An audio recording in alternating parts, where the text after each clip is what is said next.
There's nothing. Only warm primordial blackness. Your conscious ferments in it. No larger than a single grain of malt. You don't have to do anything anymore. Ever. Never, ever.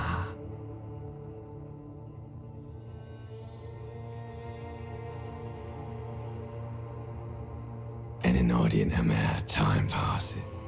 It is utterly void of struggle. No ex-wives are contained within it.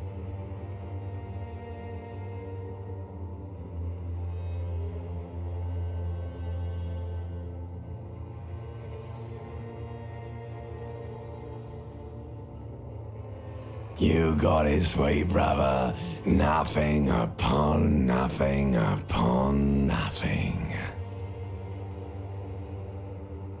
Coming right up, sir. Smooth passage.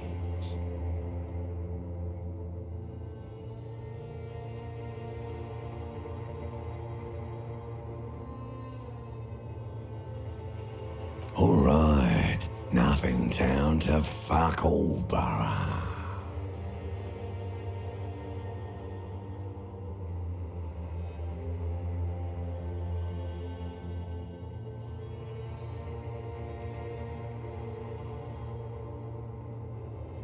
Not you. Your days of giving a shit and being that type of animal are over.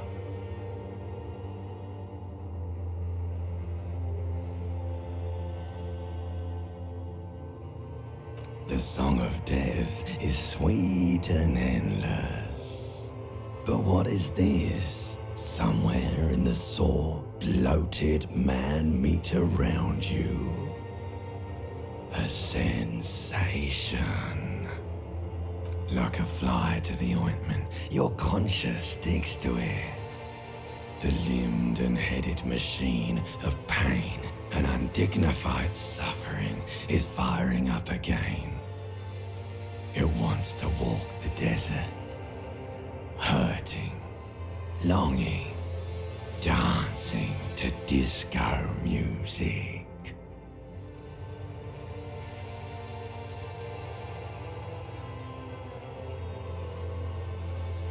The stench of liquor rises from your mouth, and with it, an ungodly headache.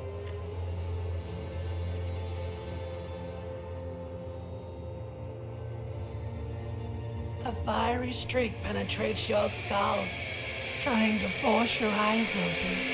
It's a sound, a clarion call from hell. Somehow, you know what it is. A caprice Canadian motor carriage.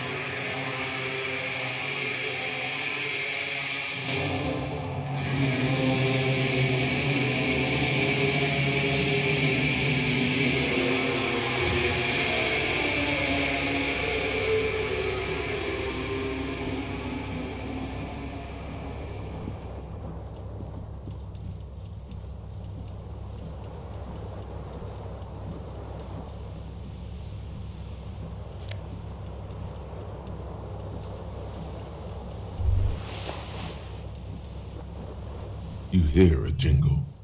Keys are clinking in the pocket of your flare-cut pants. It says whirling in rags on the aluminium key ring.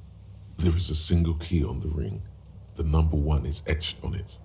It should. The whirling in rags is a hostel cafeteria on the urban coast, frequented by dock workers.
This fan has two chain pull switches. One ends in a tiny fan, the other in a light bulb. A truly horrific necktie has somehow attached itself to one of the blades.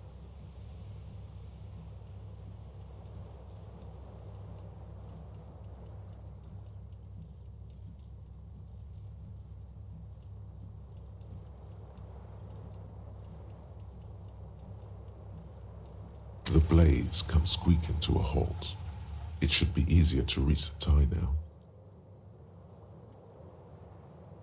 A terrible mistake. Turn the lights off immediately.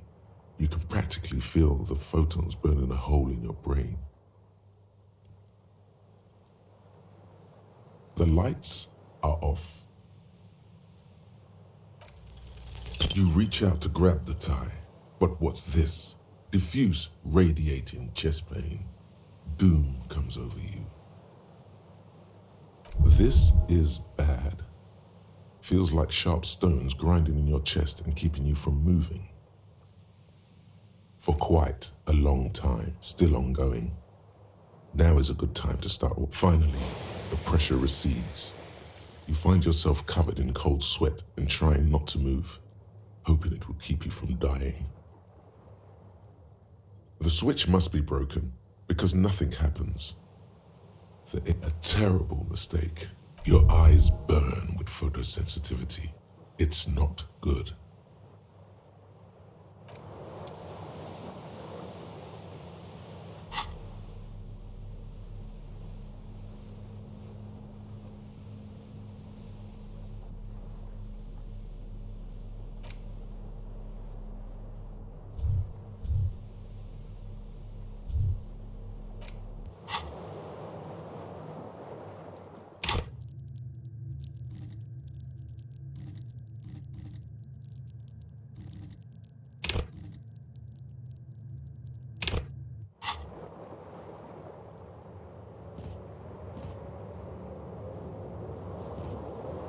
The window stands broken in its frame. Cold wind blows in.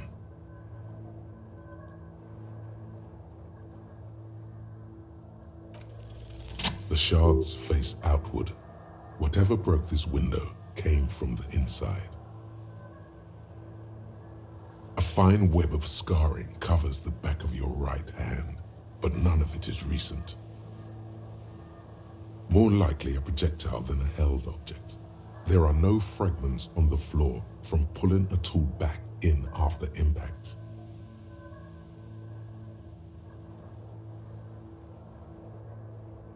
Something you've done before.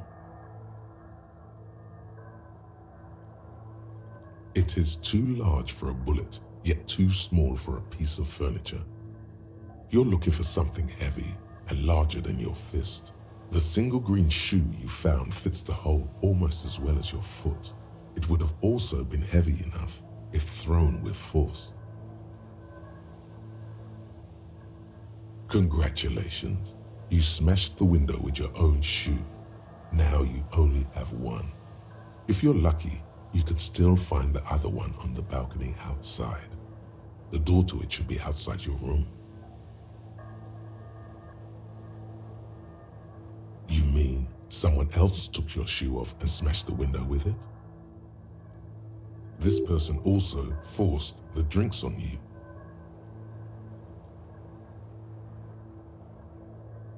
A cool wind gushes in. Your toes curl up from the cold.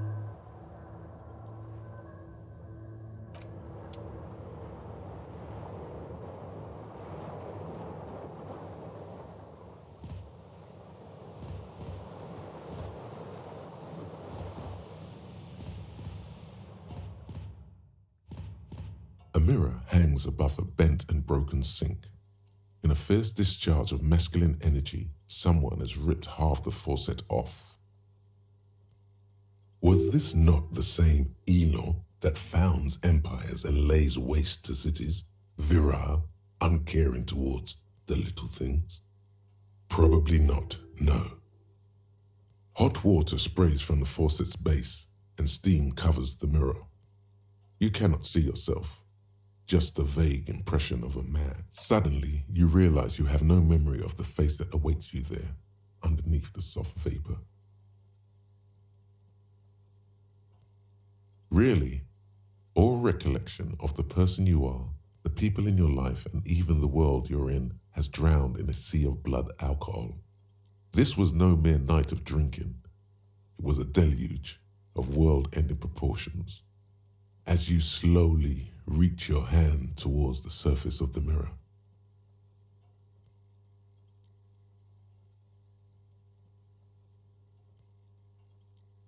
yeah, there is definitely something wrong with it.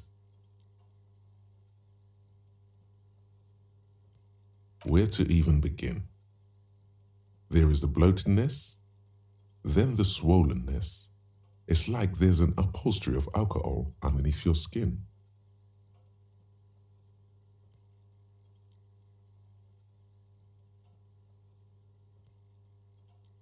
Behold.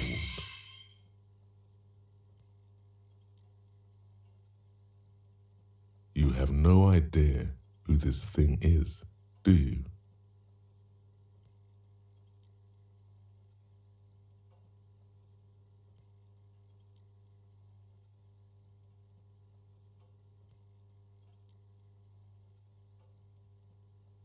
Too late.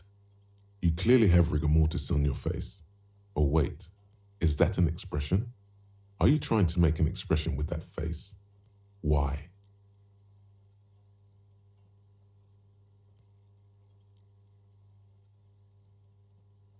Please stop. It's horrible. You're scaring yourself.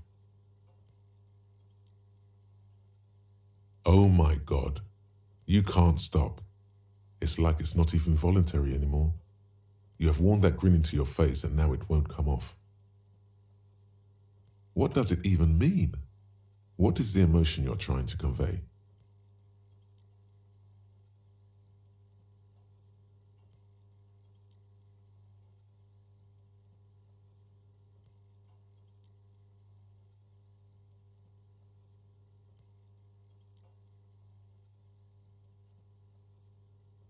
Please promise yourself you are not going to try it on any of the ladies, whatever happens.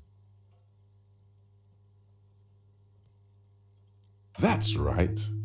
Not even yourself. Go ahead, try something. It's not an order.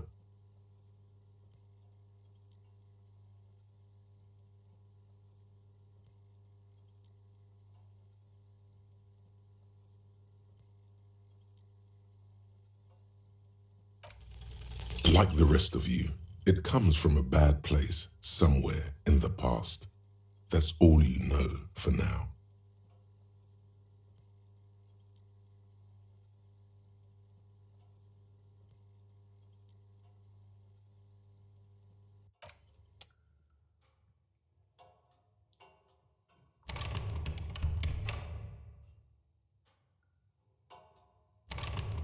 A mirror hangs on the bathroom wall. It's like something snaps in you. A nerve ending, a thought, a sadness. Your face in the mirror is suddenly clean of the layer that had distorted it. Just like that, it's over. The running gag that your life had become. A sad old man looks back at you.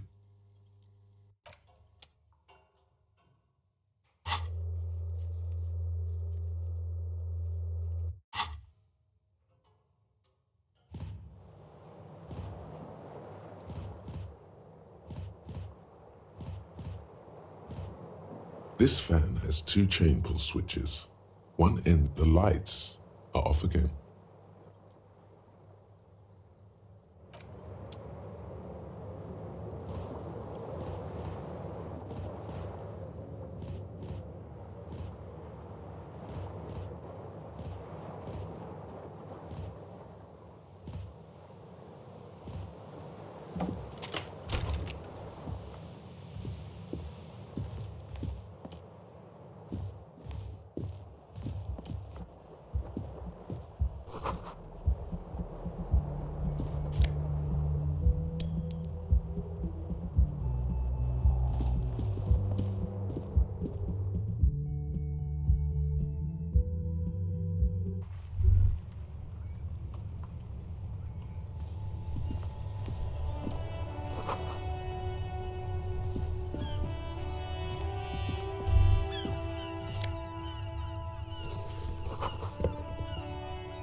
There they both are. Two identical shoes, both copiously green and indiscriminately snakeskin, reunited like two baby crocodiles.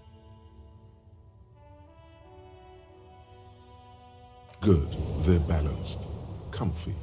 Feels like the only good thing about you right now, truth be told.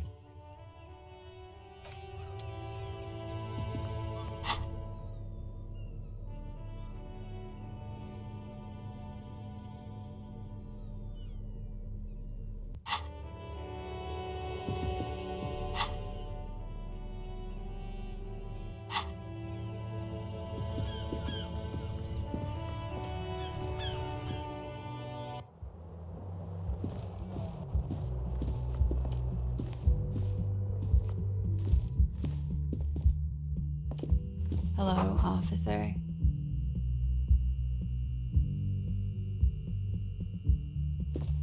The young woman raises a cigarette to her lips. Her eyes are brown and her face is speckled with birthmarks. She can't be more than 28. A silver jumpsuit falls off her like scale armor, sparkling.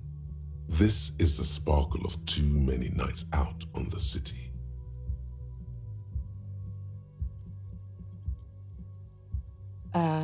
No.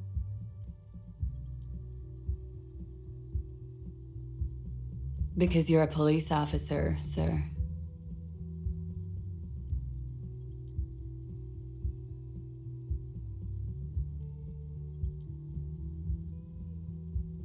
I'm not, unless you've been shitting us all this time. You've been here for 3 days, on official police business, no less. Couldn't say. In truth, so far, mostly drinking. You have no doubt about the drinking. But do you strike yourself as a tight-lipped drunk? She must have heard something.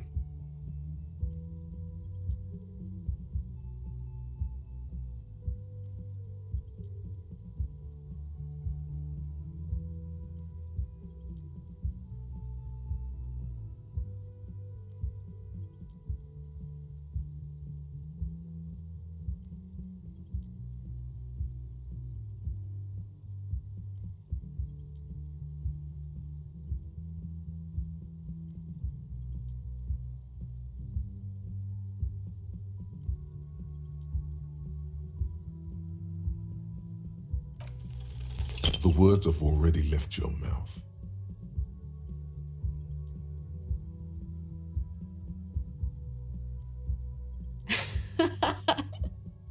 What was that?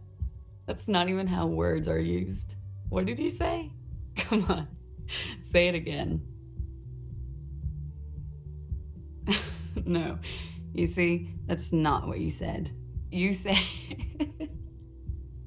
Come on, man. Pretty, please. One more time.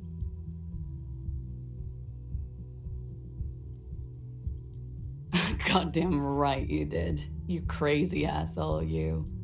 What kind of cop are you?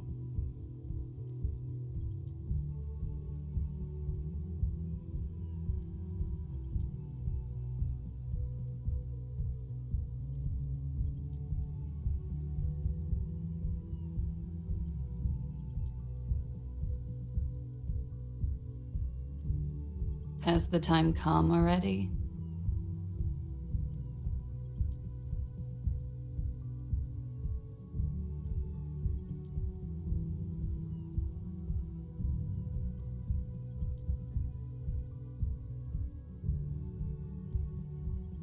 You're one intense cop. Anyone ever tell you that?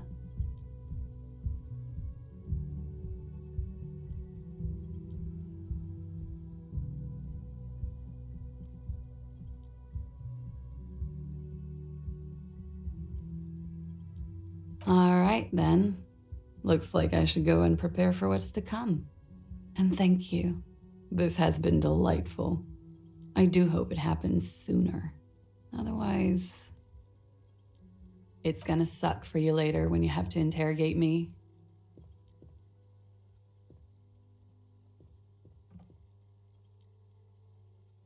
And for the record, No, I didn't do it.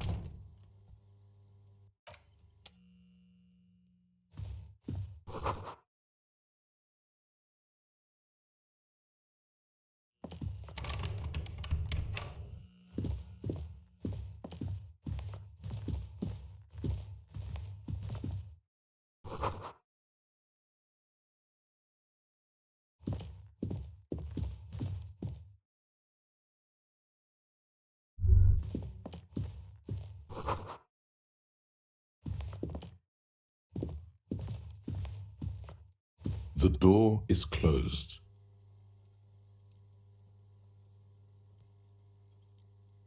There is no answer. You hear the shower being turned on somewhere inside.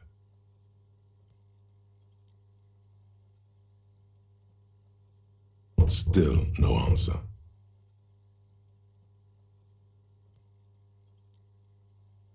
Still nothing.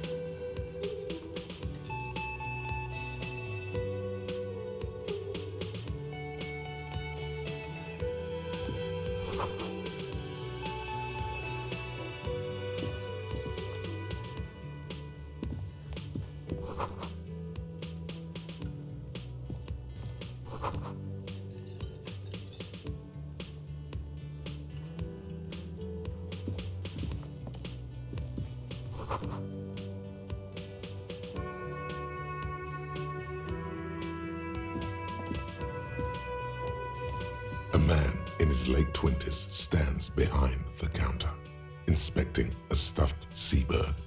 As you approach, he gives everything is cool between you and this guy. He's a big fan. Make some small talk. A competent work of taxidermy. The white and brown seabird lies among piles of coasters and drying mugs. One of its wings broken. The man is trying to mend it. Looks like the bird was ripped off the shield that was used to mount it. Most likely on a... This is the great skua. The seabird is the symbol for the discovery of the Insulindian Isola, the part of the world you are in right now.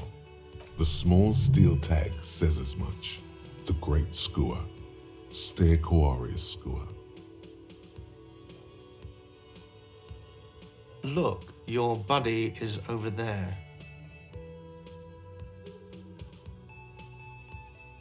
Why don't you go and talk to him, okay? He pretends not to hear you, concentrating on the bird instead. No, I'm not the bartender. I'm the cafeteria manager. He's very animated all of a sudden. This seems like a touchy subject. I have 3 cafeterias to manage. 3. Sylvie tends the bar here, not me. I'm only standing in. She just, you know. His eyes dart from left to right. This man isn't lying, but he is hiding something. So now you're a cop. Oh, forget it.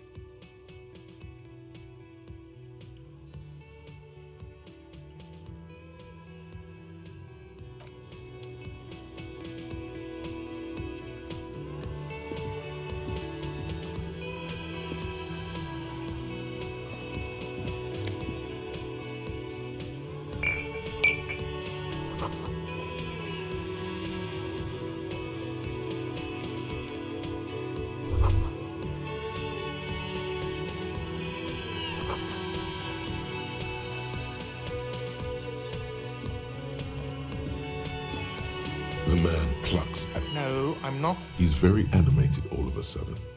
I have 3 cafeterias. She just... His eyes dart from left. So now you're a cop. Oh, forget... No, He's very animated. That period of my life is over. Not everyone who stands behind a counter is a bartender, okay? I'm the cafeteria manager.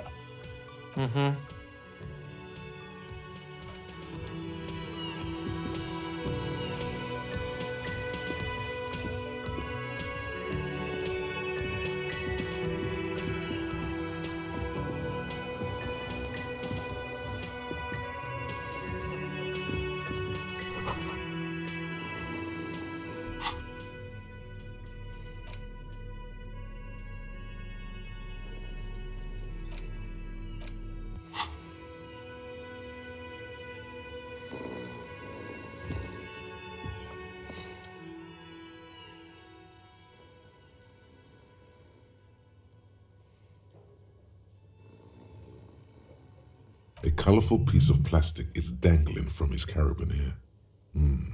Makes your fingers itch. On the counter, rolled out of his open hand, you see a blister pack of headache medicine.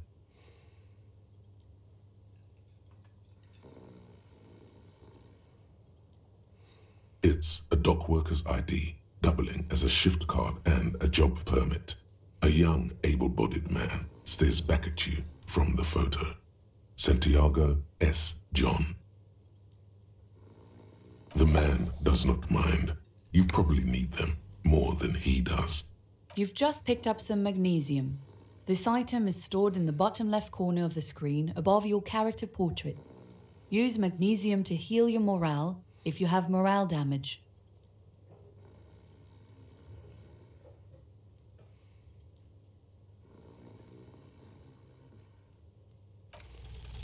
You fumble with the spring-loaded gate of the carabiner, but to no avail.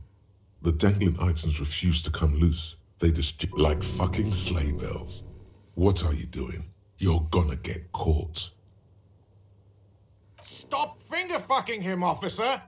I'm responsible for these oafs and their stuff. Even Sleepy there.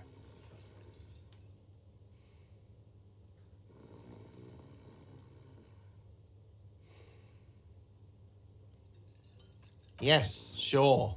A criminal.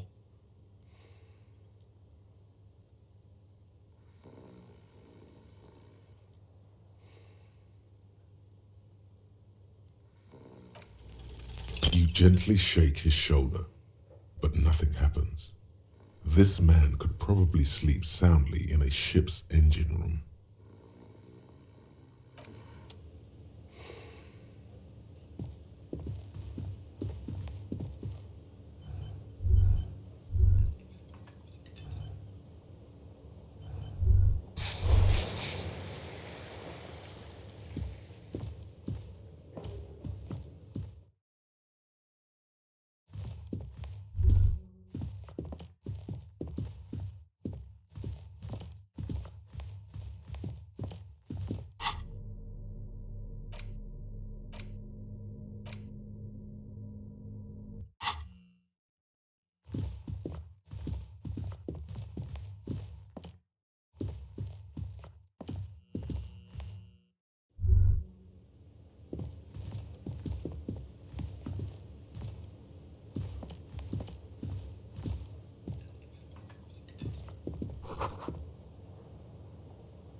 That sugary black rum stain on the counter makes you teary-eyed with joy.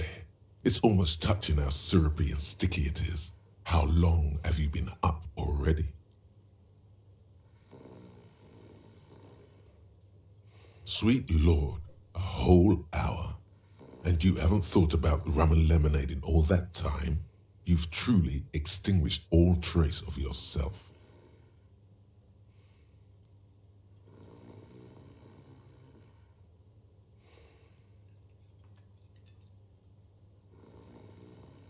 Maybe later. What is this? Casual Friday? What's with the lackadaisical laxman attitude? You used to be passionate about getting your drink on. Show me you're still young. Show me you have the fire in you. Lick that stain off the counter right now, motherfucker. What happened, man? You used to be cool. Go get your boring normal person drink then. Get your drink on and your act together.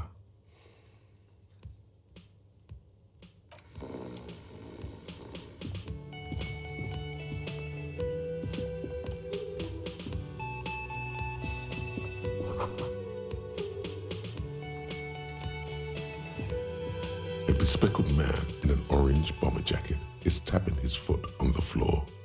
Looks like he's waiting for someone. As you approach, he narrows his eyes and extends his hand in greeting. On the sleeve of his bomber jacket, as well as on its back, are the same enigmatic white rectangles as on your blazer.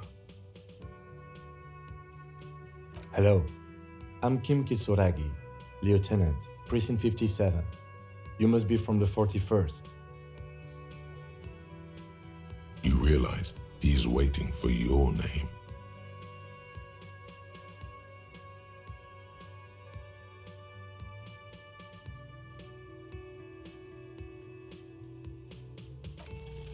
Concentration makes you squint your eyes. Your name should be deep gold and orange, like a forest fire looming on the horizon, but mixed with the stench of liquor rising from your breath.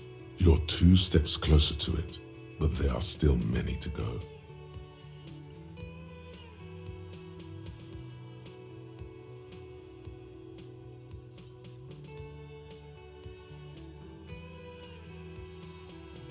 Okay then.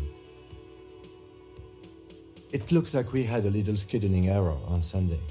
Saturday too, actually. Have you had time to talk to the manager here? What he means is, he has been trying to meet up with you for 2 days, but you have been otherwise occupied.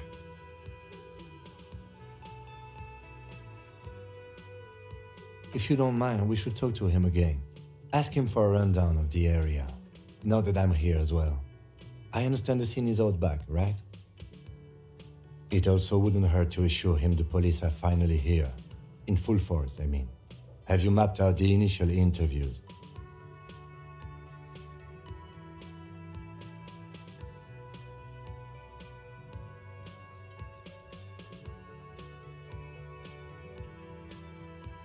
At the 57th, we like to prepare an initial list of persons of interest, and then just skim the surface. Prepare the field, get to know the players. You don't do that? Maybe it's not an inter-district practice.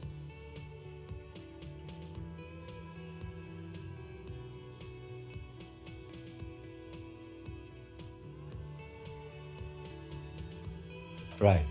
And the interviews?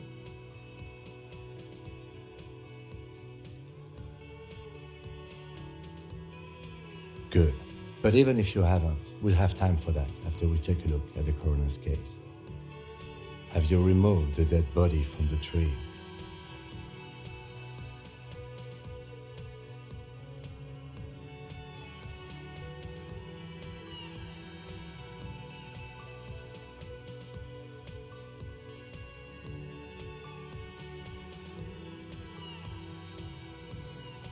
Does that mean the body is no longer in the tree?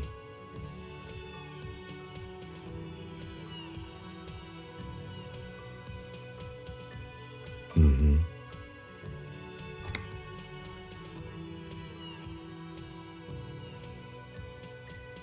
So, the body is still in the tree, where it has been hanging for 7 days straight. We should go there as soon as we are done talking to the owner.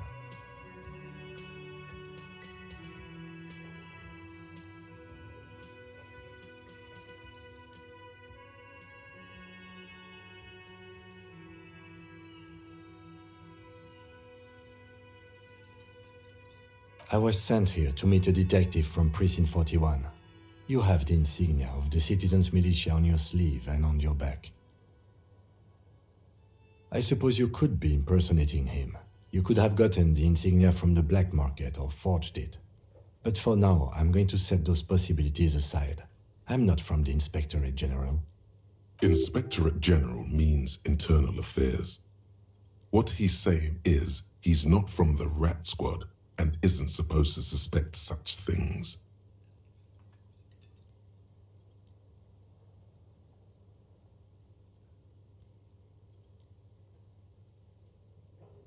Yes, but I'm not them. I'm from criminal investigation.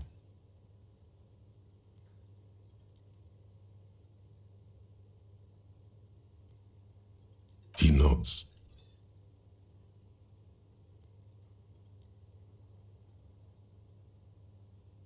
We all feel that way sometimes. There is no such thing as a police officer, I'm afraid. What remains is that there is a dead body in the tree. Someone has to figure out who put it there.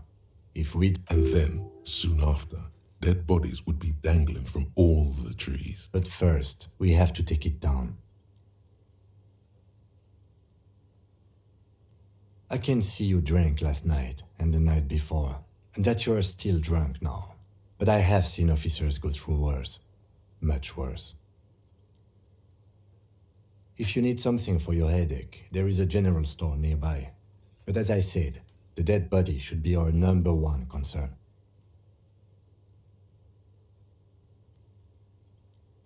After you, officer. If you're about to embark on an investigation, shouldn't you have a badge?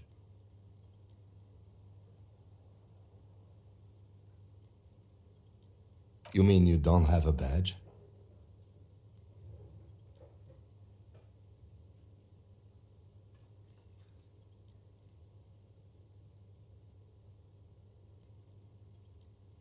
Losing your identification card is a serious matter. My vehicle has a shortwave. You can use it to report your badge missing. I advise you to try to locate it as quickly as possible. But getting... Lieutenant Kitsuragi is now in your party. You can talk to him whenever by Hello, sweetie. Wait, who's Sweetie?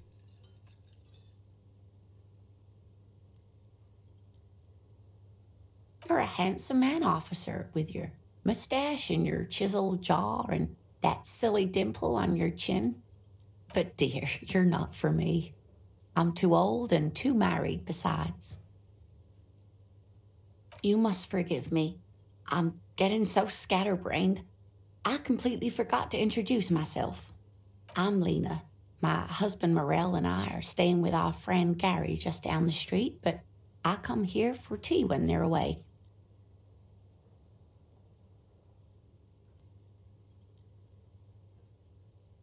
This Lena is wacky enough for the motley crew. Hire her on the spot.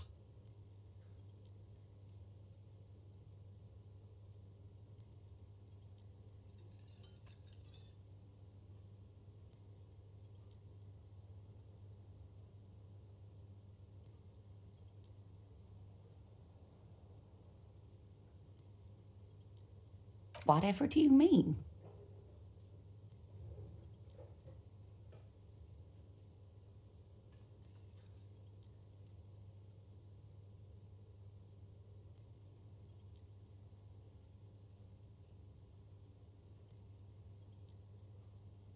Sequence killers? Oh my.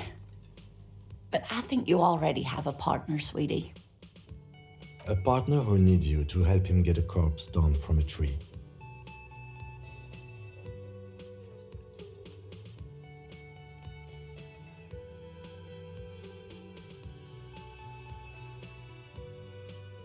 Yes, and it seems to me that you do well to stick close to him. He has the look of an upstanding officer of the law, someone you can lean on, and, sweetie, you are looking unsteady. And even if he weren't there, I don't think you'd have much use for me.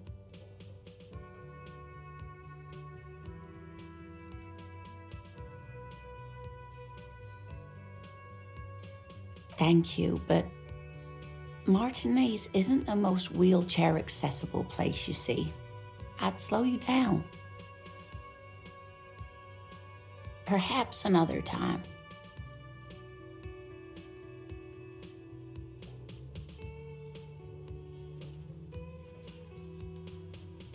Yes, officer. You look rather dazed. Like a stunned fox. But surely things can't be that bad.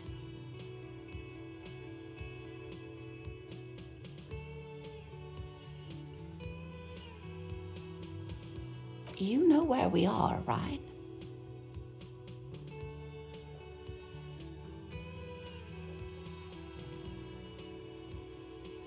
That's right.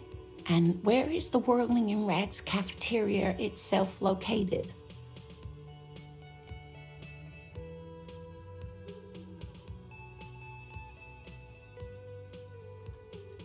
Yes, we're in Martinez, on the coast of Revachol. How would I even begin to tell you? Revachol is the most beautiful city in the world. We're fortunate to be here, you and I. I haven't seen very many other cities personally, but everyone says so. Revachol is a rare jewel. This city used to rule the world, though it has seen better days. Speaking of history, you know what year it is, yes? That's right, dear. How splendid. Here, take this pen. Knowledge should always be rewarded. Her relief is palpable. She was getting pretty worried about you then, but now she relaxes her shoulders. I can tell that this is taxing for you, so I'll just ask one more question. What regime are we living under? What mode of government?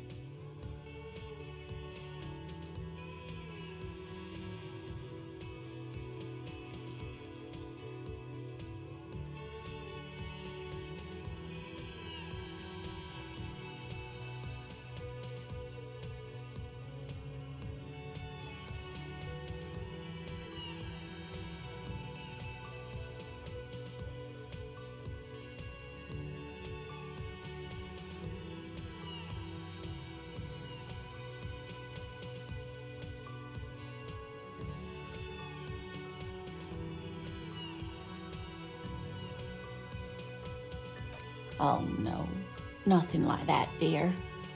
Revachol is a zone of control led by an alliance of foreign powers called the Coalition.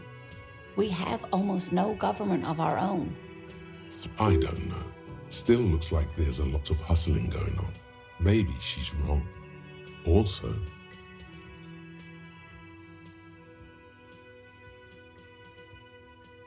oh dear, this is troubling. You really ought to know that, being one yourself. There aren't any cops in Revachol, not in the traditional sense. The status of law enforcement has been a complicated matter since the revolution. But we should stop for today, sweetie. You look like you need a break. Besides, I'm not the best person to explain the big things to anyone. she's scared now. She's realized you really are brain damaged.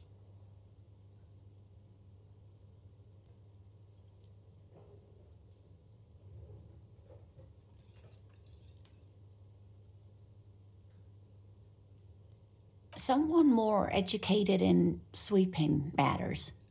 Maybe you should ask. No, I'm not an encyclopedia. I won't be a guide either. I'm a detective. Of course. Then I don't know. Someone rich, maybe? Wealthy people are educated. Though I don't know where you would find a wealthy person in Martinez. That's a good point. This doesn't look like Rich Central. Of course, dear. Good luck with your case.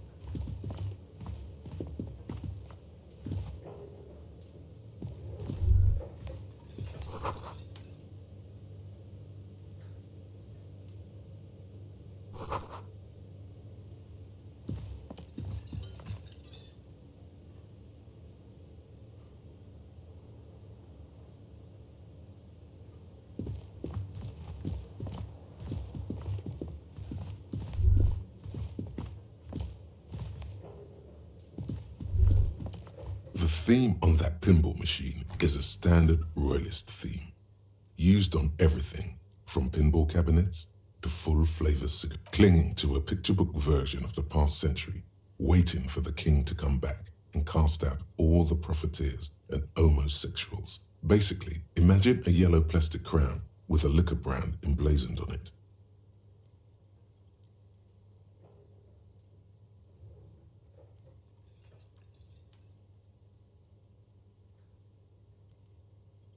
It comes free with a six-pack of Vermilion Roy d'Or.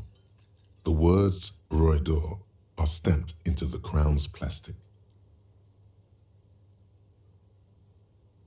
The contemporary period stands still. The fated carousel of progress that doomed the royalists is itself winding down. Our time is decelerating. Into what?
The man with the unimpressive beard notices you approaching. He drops the ledger he was holding. Mr. Gart, right? You run. Yes. I am Kim Kitsuragi from Precinct 57. This is an inter-district investigation, so joining me from Precinct 41.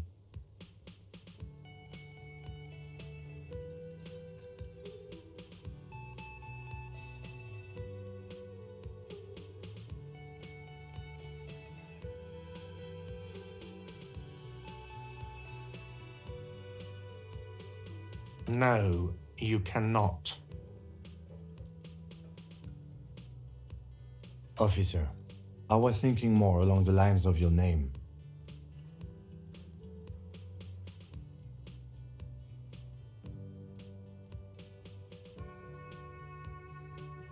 Are you kidding me?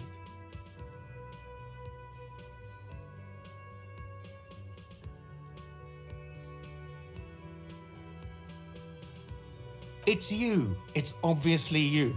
You smell like liquor. And See? Everyone agrees it's your color scheme. We're on the right track with this name thing. is this what you get when you call the police now? We've been waiting for a week here. Sir, I understand your concern, but we are here to do a job. And for us to do it, I need you to stay calm. Yes, of course. I know it took us a while to arrive at the scene, but it also took you a while to call us. It was you who placed the call, correct? No, I only just got here. It was probably Sylvie who called you. She usually works the bar here. Do you have her number? As a matter of fact, I do.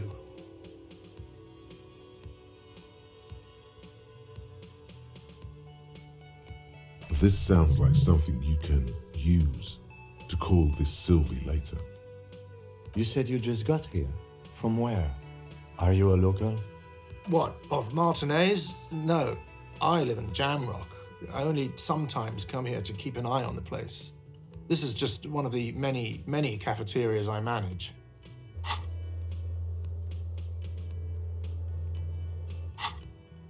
But you still know your way around, yes? In case we need directions. Yes, I know where some things are, but as I said, I don't live here. I just used to work here. And I'm not going to start working here again, if that... I didn't imply that.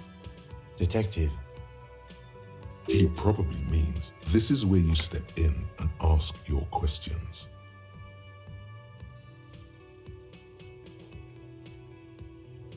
His face expresses profound doubt in your having this.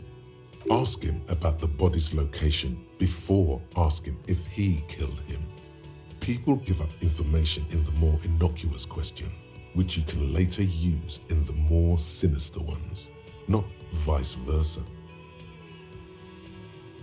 Behind this building, there's a courtyard. They hoisted him up on a tree there.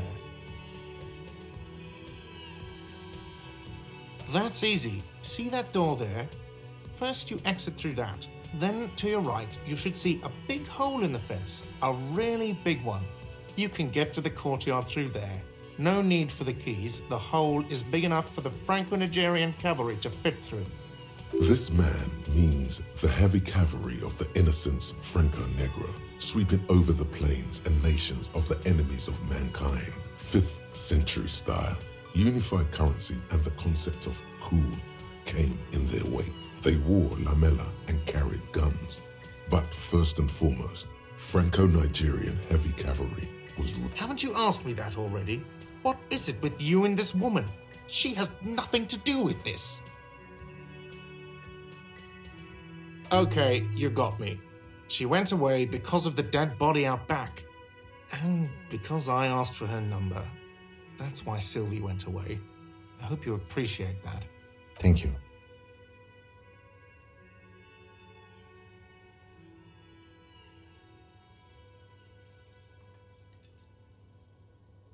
I asked an employee out. She didn't want to come, but felt obliged to. It was a bad idea. Now, what is so goddamn fascinating about that for you? It's got nothing to do with the lynching.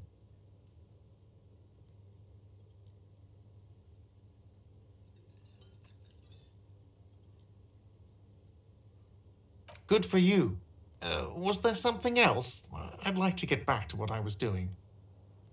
I don't know who killed him. I'm not the police. That's your job. This is it. He said they hoisted him up on a tree. Who is this they, if he doesn't know? People are saying it was the union dock workers, that it was a lynching. The locals, the customers, the people who eat here, a lot of dock workers eat here. Sylvie told me everyone knows the dock workers did it. Did the debarders themselves tell her this, or is it a rumor? I don't really know. You'll have to ask her. I would suppose it's because they have nothing better to do. You mean the strike? Yes, the strike. The man they hanged was a security guard for the harbour company, I hear. A mercenary. The unionistas probably thought they'd send a message.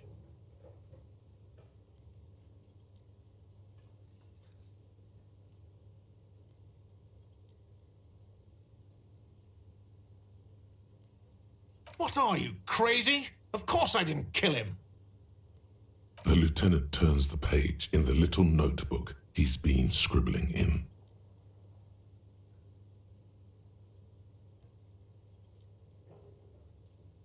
Let's go.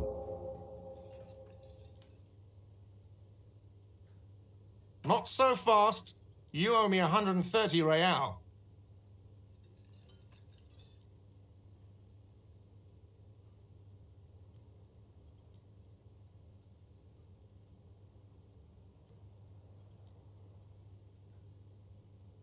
Oh, excuse me. You owe me 130 real. The IIR, or Inter-Isolary Real, is the global reserve currency. Whatever part of the world you're in right now, it's safe to assume he means you owe him some money.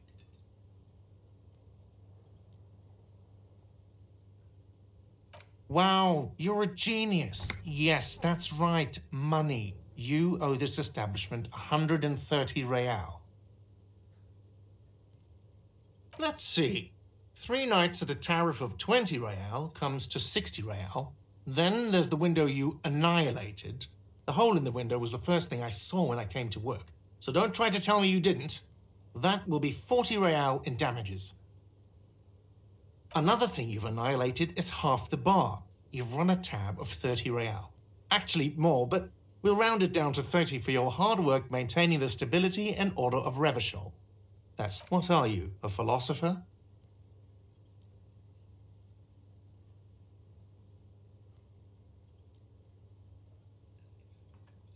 Money is what grown-up people use to pay for things. Things like this hostel room or 8 bottles of potent blend and 9 packs of Royal Extra. We use it for everything, really.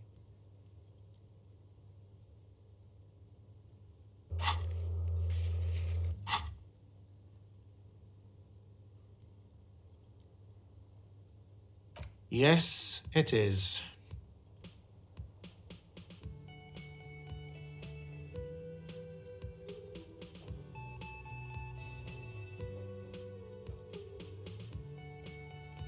No, you see, that's 40 cents.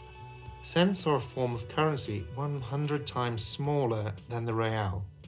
I'm not even going to take this. Come back when you have 130 real.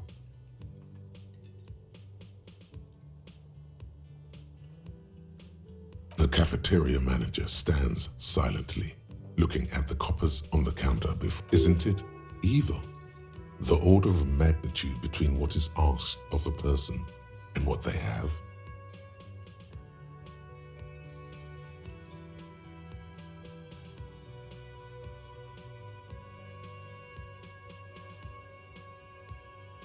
It does, doesn't it? There's a shuffle of nylon as Lieutenant Kitsuragi looks for something in the pockets of his orange bomber. I'm sorry, but he has to pay. I can't let him stay here any longer if he doesn't. If he doesn't have the money by tonight, then...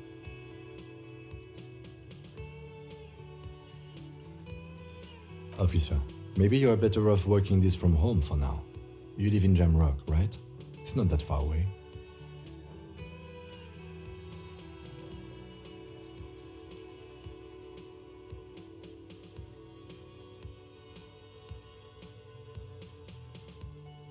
You mean somewhere else to run up a huge debt? I don't think so. The union squeezed most places out of business to fund the strike. You're better off home. Officer, you really need to take this up with your station. I have a shortwave radio in my car. Call them, ask for assistance. Good luck.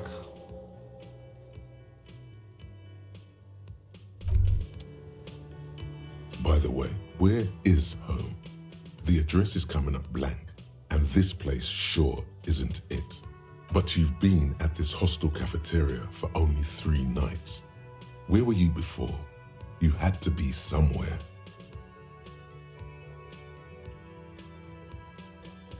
In time or space?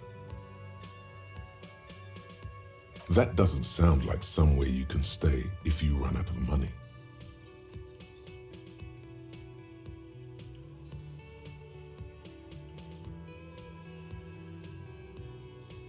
You can try. Run some addresses in your head when you get the time. Maybe a street or an apartment will appear.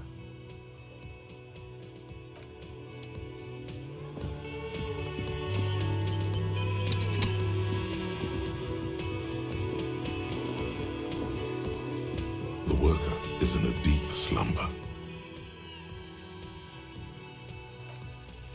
There is only one way to wake this bone idol from his slumber. Roar like a hurricane. Rip the buildings from the earth. Why the yelling man?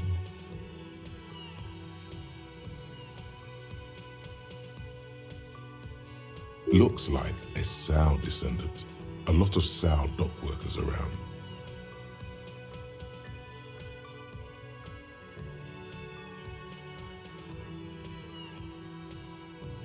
Really? You woke me up for that? Fine. What is it, officer?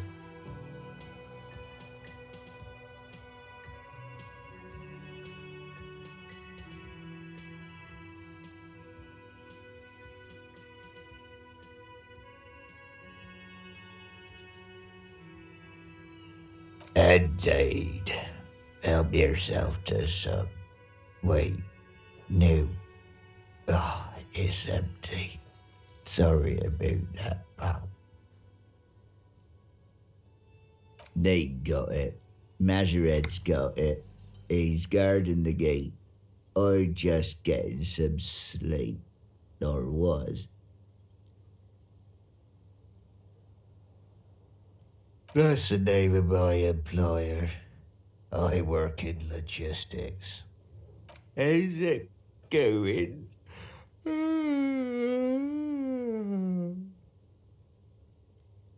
Haven't you noticed what's going on outside?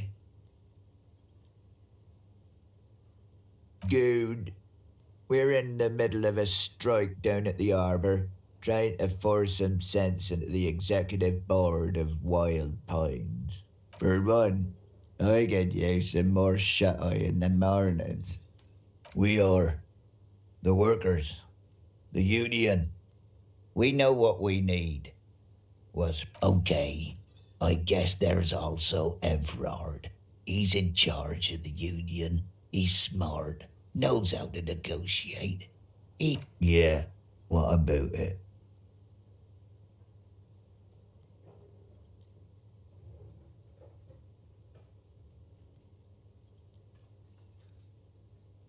You know, people die here every day. Someone's found in a ditch, another one falls in a map. If someone has decided to die on top of a tree, then how is it my concern?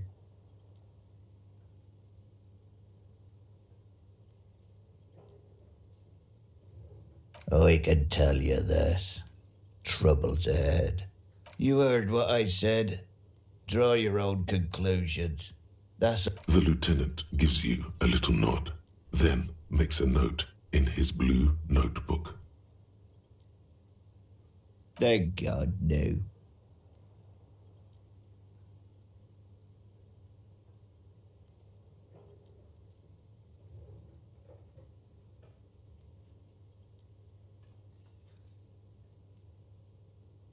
The worker stares at you, his eyes dry from sleep. A web of wrinkles covers his tanned forehead. I don't know what you're talking about, kind sir. The dock worker doesn't answer. His head is already back down on the table.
The door is closed.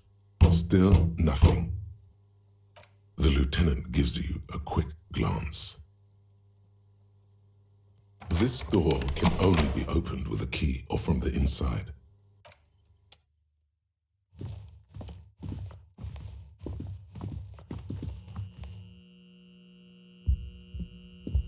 Yes?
An old call box with a matrix of push buttons lists all the companies in the East Delta Commerce Center.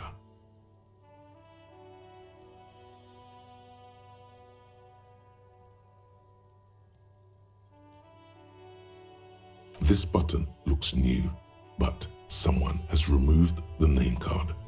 Nothing happened. Huh. This button looks new. It's probably not connected yet.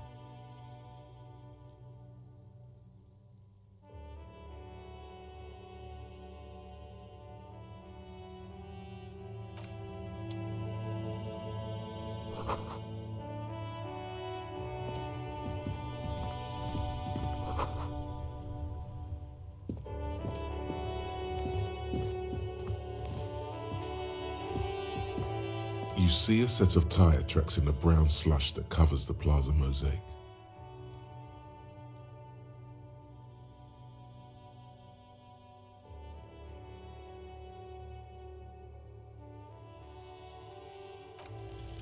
The tire tracks were left here by an unknown event that took place some days ago. It's a message written in the language of burnt rubber. Some of that rubber stuck to the tiles right in front of the whirling in rags. This is point A. The driver started there and then accelerated straight into the fence, left a hole big enough for the Franco-Nigerian cavalry, according to the cafeteria manager. The driver proceeded to back out of the yard, barely stopping before hitting the adjacent building. Before heading south, must have been in a hurry.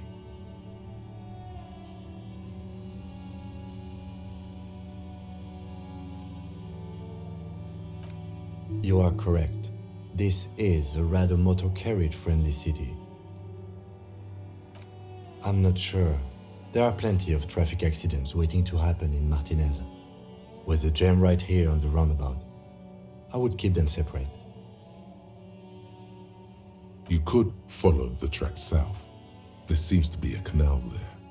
See where they went, if you find the time.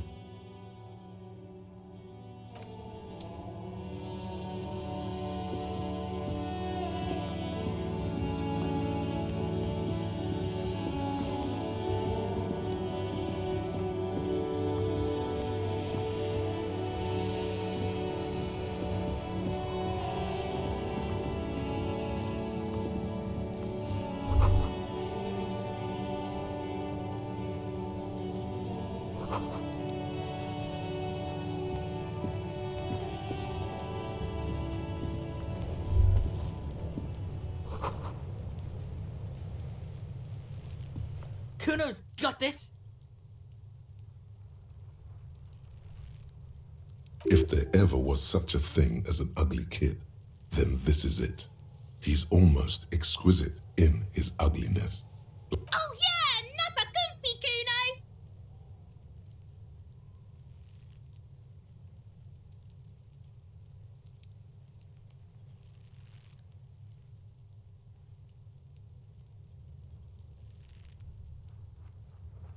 talk, pig.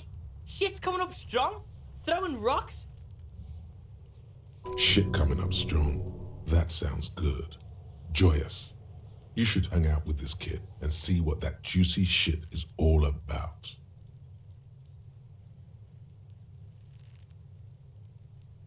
I mean drugs.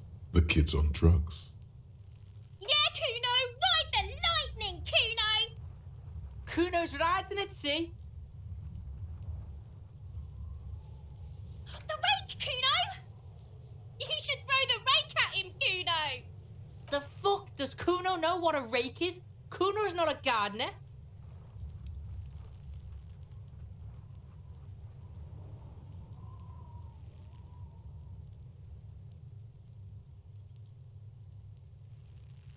Fuck no! Kuno doesn't buy that shit. Fucking entrapment shit. Fast. This kid has got street smarts. Alright, entertain the Kuno. Show me what you got. What you got there? What you got, huh? Show me what you got. The kid moves his hands like a basketball player dribbling fast. Shitload, pig. What's your question? Don't tell the pig shit, Kuno! This is where you quickly ask him questions. Real cop questions, like a cop.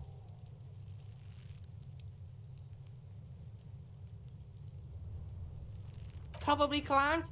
Kuno was busy down the road when that shit went down. You heard Kuno? Kuno wasn't even in Martinez. Kuno wasn't in Revachol. Kuno wasn't regional. I don't know. Some fucking...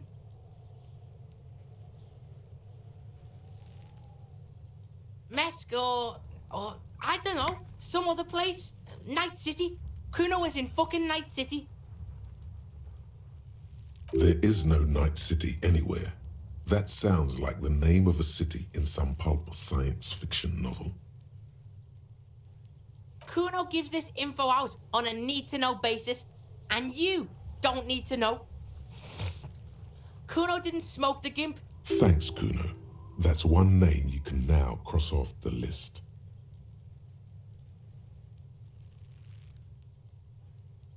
Just a couple of pigs sniffing around in the dirt. That seems pretty fucking suspicious to Kuno. Yeah, you tell the faggoty, Kuno! Kuno's fuck gimp.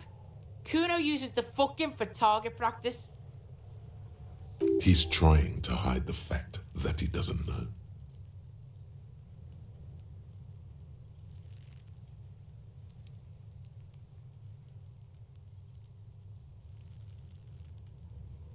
Kuno knows what you meant.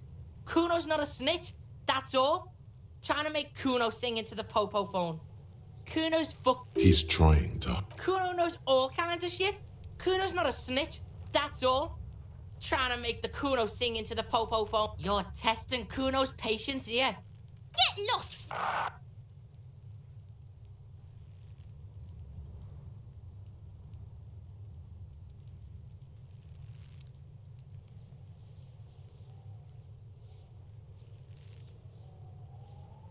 Right, pig. This is where Kuno plays with his little wooden choo-choo. Fuck do you want with it? Yeah, whatever. Kuno doesn't give a shit. Kuno's Kuno, pig? It's always Kuno, never I. Clearly the kid's using the third-person perspective as a shield.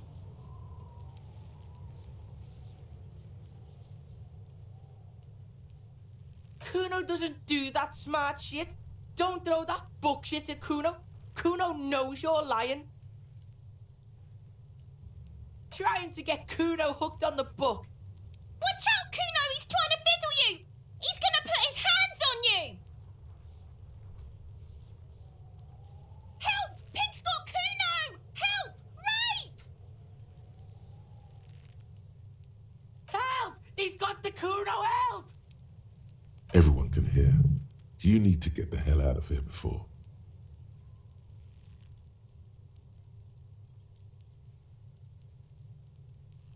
Everybody, please! He's... Escalate, Kuno! His dick is out! You're afraid! me, please! How did we get here?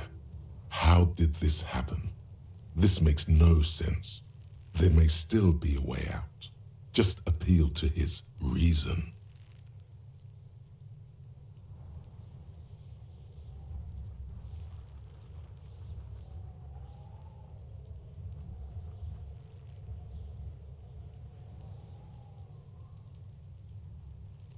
Look. For emphasis, a ghost is saying this. A shit-eating psychopathic ghost with an ace up his sleeve. I know you wanted to hit me.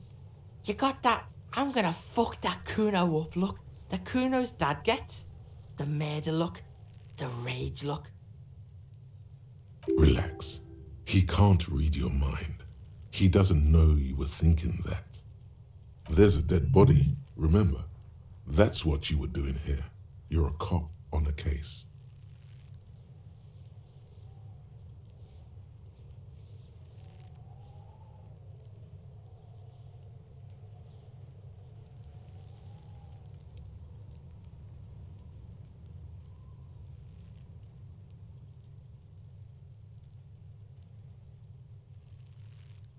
I know what you thought. I'm gonna fuck that Kuno up. I'm gonna shut that shit down. You know what? You should've, because now you're nothing. You're a joke to Kuno. Kuno laughs at you. King Kuno! Kuno turned you into his prison, bitch! You're gonna be in this shit with Kuno!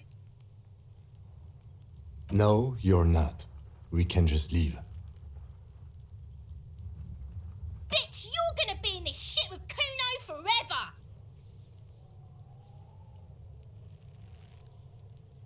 A peepo is a type of hat, by the way.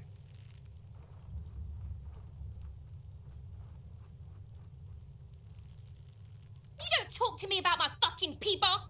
You don't know where I come from! You're just Kuno's bottom bitch! Okay, Kuno is kind to his bitch. Ask your questions, but remember, this changes shit. Click, click, click, click!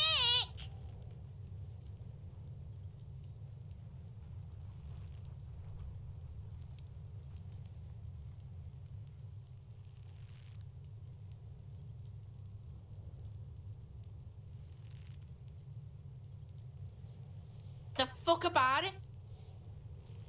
Kuno's fuck imp. Kuno uses the fuck imp for target practice. He's trying to hide the fact that he doesn't know. Kuno knows what you meant. Kuno's not a snitch. You're testing Kuno's... Get lost! Yeah?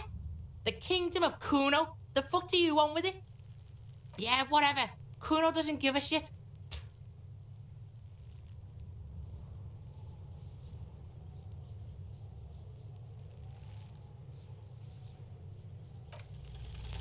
He's on your crime scene, bossing you around.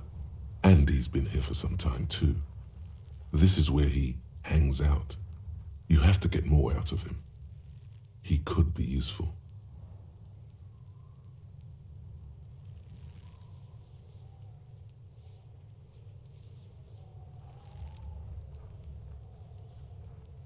Trying to fuck at the Kuno. Trying to fuck at me. Trying to fuck. Kuno only gets higher. It's faster, faster, faster. Can't take the Kuno. Stay out of the reactor.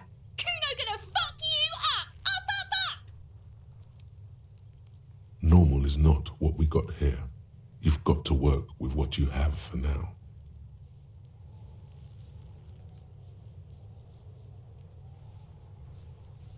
Kuno doesn't fucking care.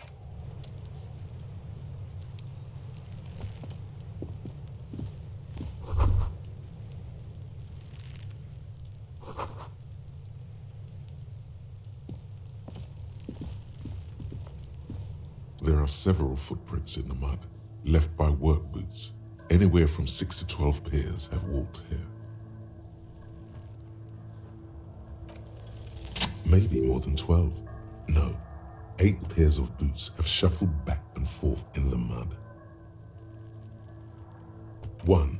Standard work boot, steel reinforced toes, number 46.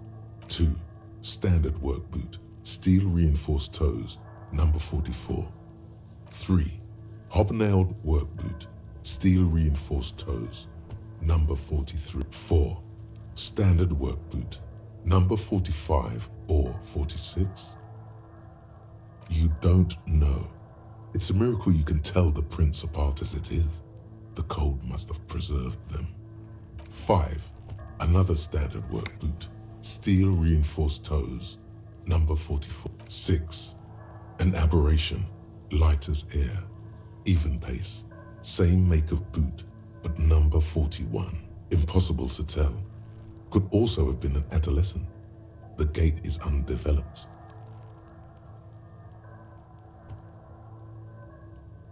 7. The glowing outline of a standard work boot, number 46. But the imprints are twice as deep as the others. The weight exceeds 200 kilograms. 8. And yet another standard work boot, number 44. There's an aberration in the pattern of the sole, however. How many?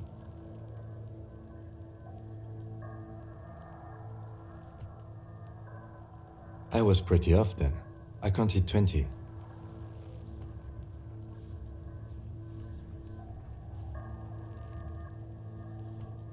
I never got the hang of it.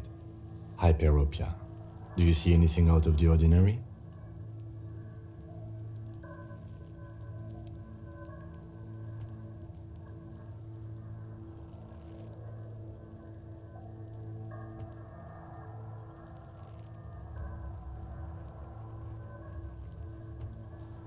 A woman or a kid?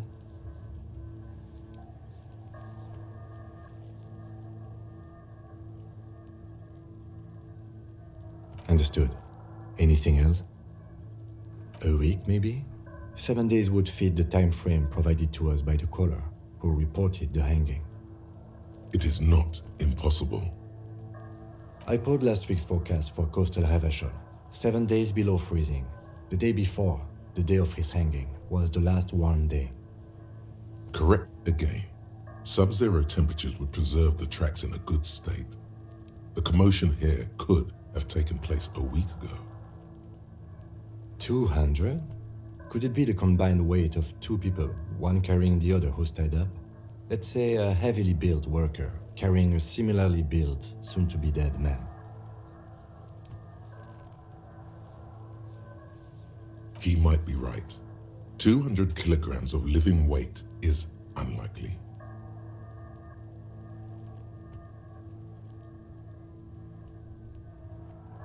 From here, the boots the victim wears.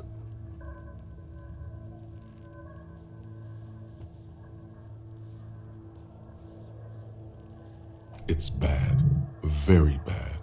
Before you can heave, the wind changes direction again. The greenhouse plastic flapping. He appears to be wearing some kind of armored boots. I can't see any exotic prints here. Someone had to carry him. Are any of the other prints deep enough?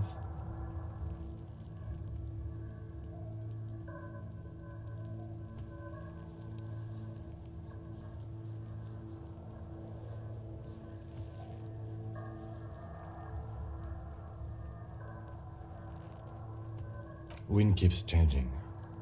Are any of the prints deep enough in your opinion? Which ones?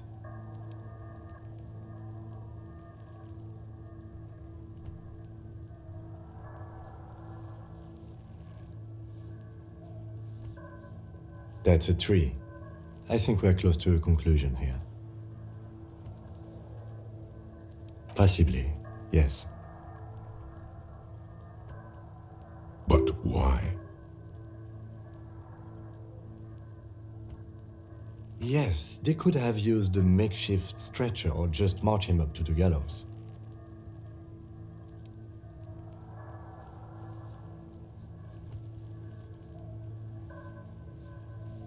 Even easier to carry on a stretcher or between 2 men.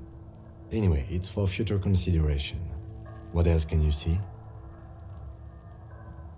Interesting. Let's name it the Old Soul. Someone operating a workbench with a pedal, like a joiner at the harbor. Or maybe a drummer?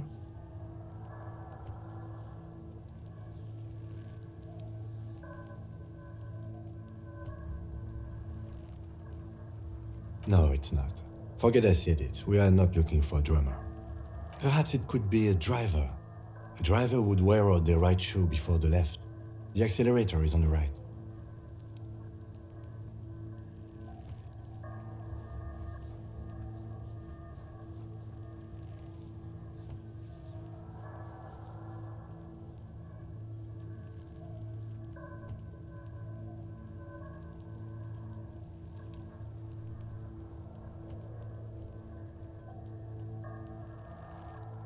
He doesn't seem to hear you, looking south toward the traffic jam instead.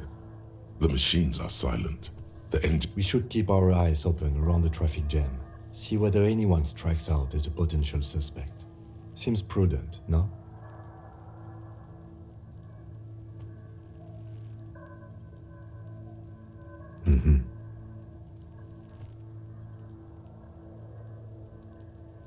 What do I think?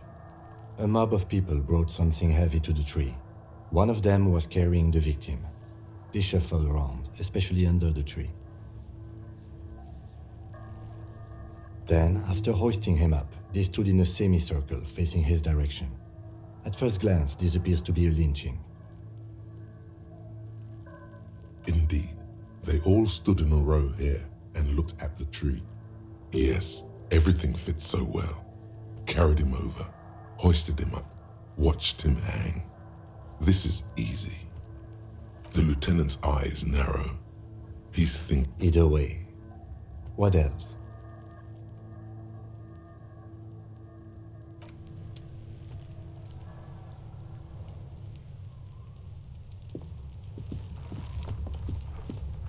The corpse looks at you with bulging white eyes.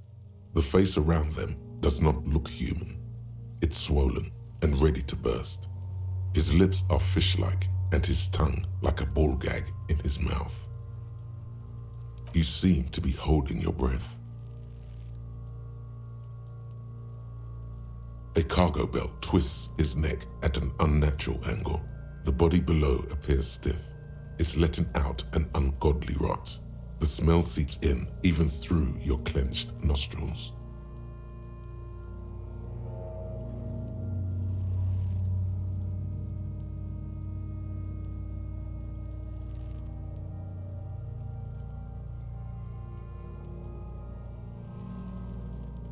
Active decay. It's okay to throw up, officer. No one is judging.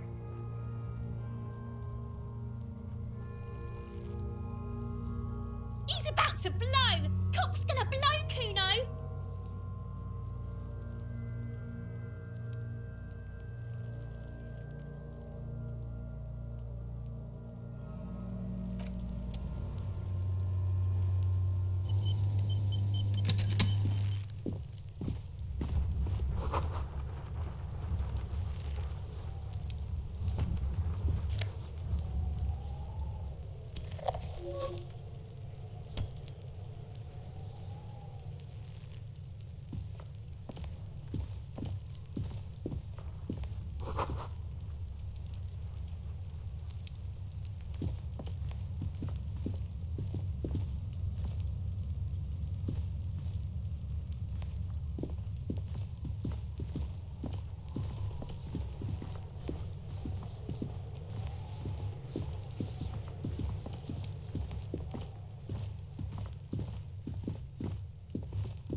inconspicuous pile of the roofing material, Eternite.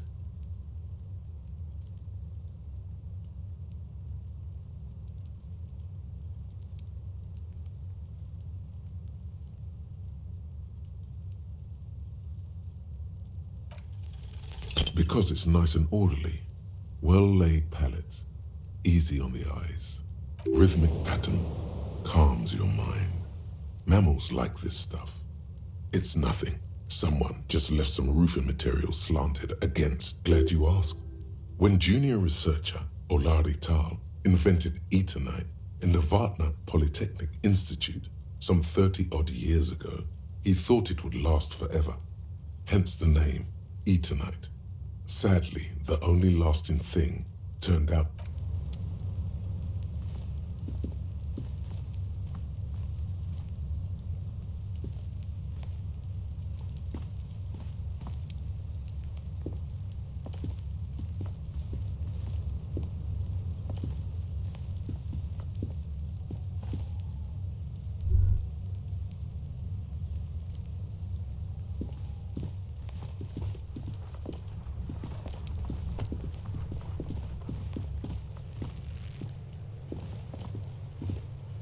Fuck does Kuno care? Kuno doesn't.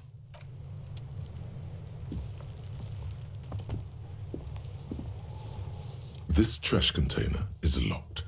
The sliding lid has a padlock that says, whirling in rags. Just a trash container. There is, your fingers start to itch just looking at that padlock. We could try using a pry bar. There's one in my motor carriage, or we could ask for a key from the manager of the Whirling in Rags. He probably has one. He might also have information. This is better than the pry bar idea.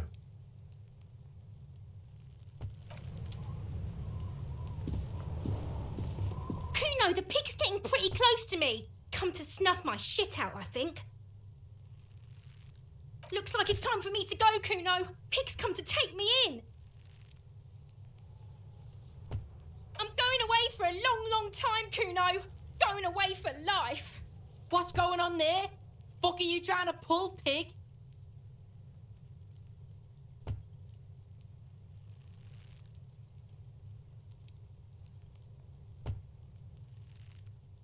I come from the woods, good Davidu. You don't want to go there with me. You don't want to see what I've seen. Don't be traumatizing here. Get the fuck out of here. I'll die before I squeal. What's this kid shit? Fucking mind games. I'd rather die than squeal. Get the fuck out of here, face. You got done. Talk. So it's a girl. Interesting. I'll die before I squeal. Murder was the case they gave me. I'll die before I squeal. You don't want to fuck with me. I got my hands bloody. You can still see the top of her hat from behind the fence.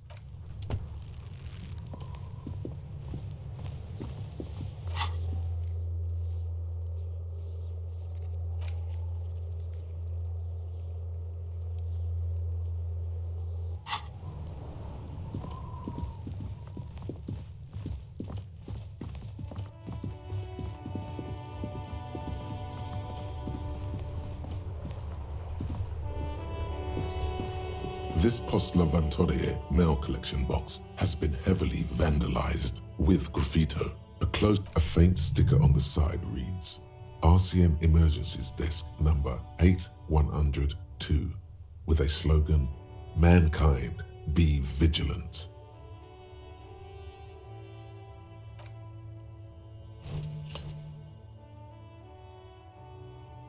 The box seems happy. Eat shit, pig. Fucked by the coon, and St. G with a crown have been scribbled on it. Jenny is a whore, and best set mailbox also.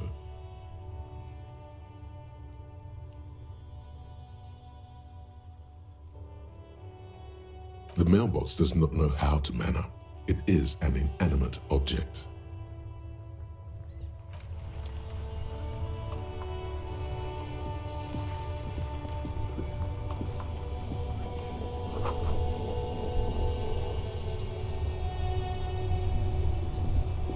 The worn and beaten wooden planks of the bench do not look overly comforting.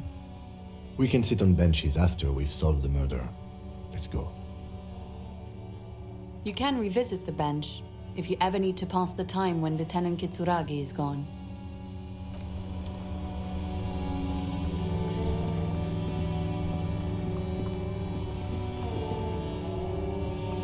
Before you stands a motor carriage.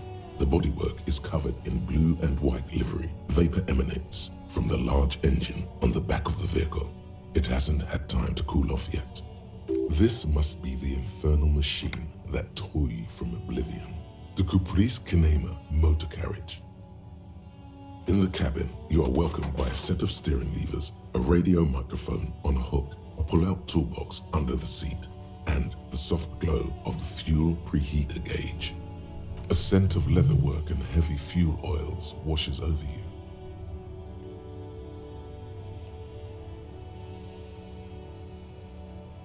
The frequency tableau lights up, and a green button labeled Prime Line glows like a feline eye. And then you hear something. The soft purr of electrical kittens, radio waves cast far and wide over the metropolis. A woman's voice greets you through the static. This is Precinct 57. Hello, Lieutenant. How may I assist you? Hello, Alice. Please assist our colleague from the 41st Precinct here. I'm putting him on. Operating the radio is easy. Just be confident. You've probably done it 1,000 times.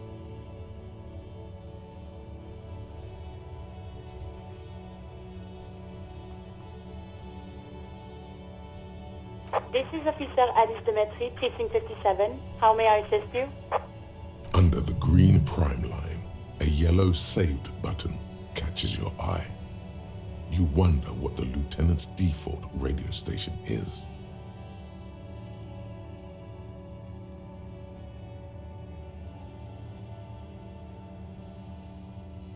Of course. What is her number, officer?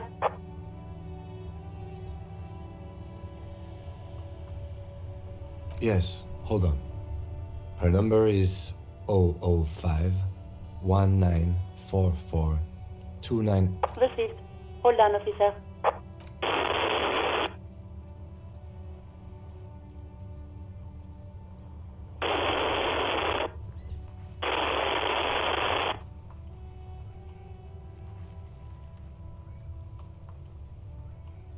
Lieutenant Kitsuragi slowly begins to tap a little rhythm with his right foot.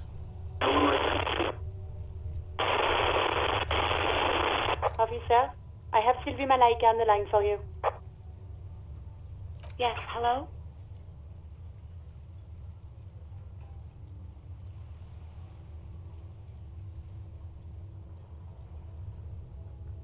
Oh, right. Hello, officer. What can I do for you?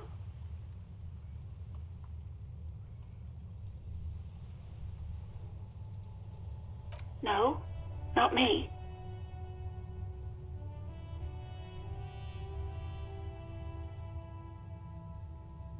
No, sorry, I don't. Not a lot of people have phones around here. Copper thieves take the wires.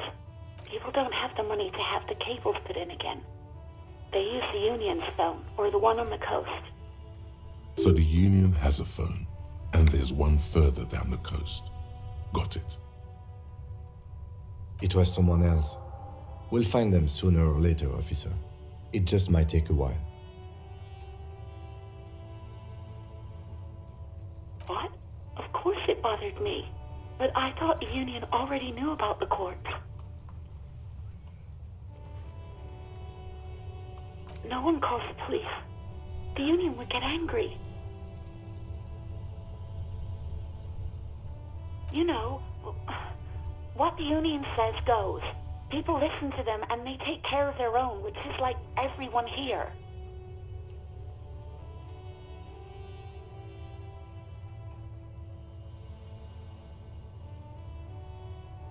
Legally, no.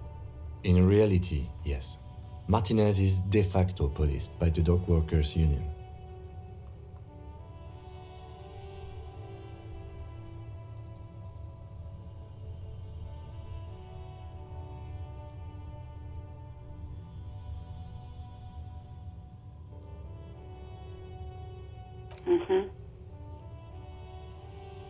I don't know what to tell you, officer. I didn't call you because I didn't want to get in trouble with the others. With the union. I'm sorry about that. Yeah, go on. You mean, why did I leave the bar? Honestly, I'm not really comfortable discussing it with you, sir. Why not?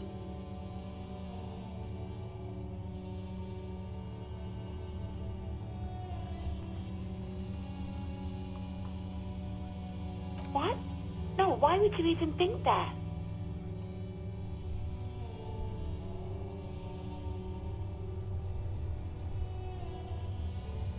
Please, don't bring Gar into this. It's none of your business. God, why can't you just mind your own business? She mutters. I already said I don't want to talk about this. You're messing everything up again. You mean, why did I leave the bar? Why not?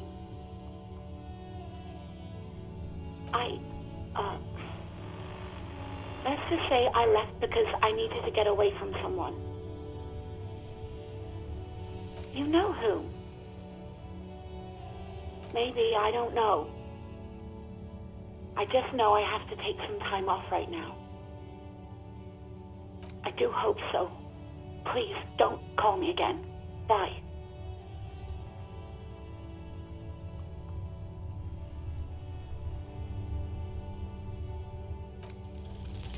No, she doesn't have a problem with you.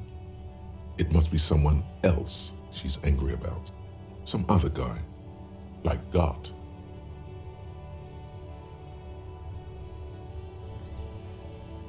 You know women and their constant problems. Yak, yak, nag, nag. How's one supposed to get the love going like that?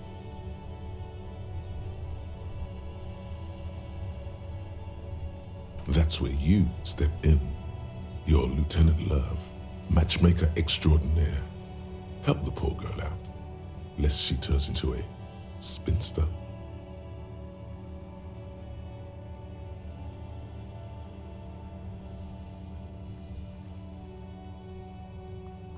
What misogyny? I'm just telling things the way they are. Can't a man be honest in his own head anymore? You have to act, Lieutenant Love. You have to calm that hysteric down. Tell it you've got everything under control. Then go and have a little boys. Think you can do that, Lieutenant Love?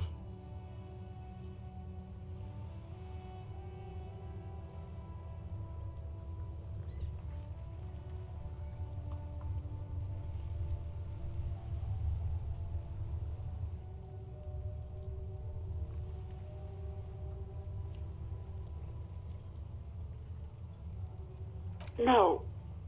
What?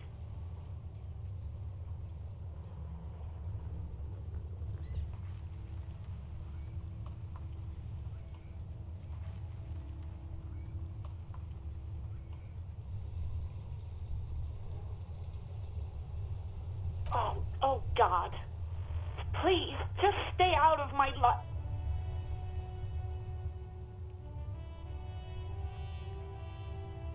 What?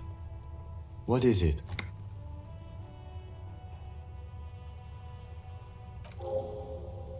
Call was terminated by the other party. Anything else, officer? It's on. The love quest is on. Too late, everyone. It's on. Take it to God now. Just a second, officer. 10-2, 10-5. This is 41st, come in, over. The man uses relay code. You got this. You're a cop, and cops know relay code. 10-4, message received. 10-5, relay message. What's your status? Over. 10-18, state your message, sir.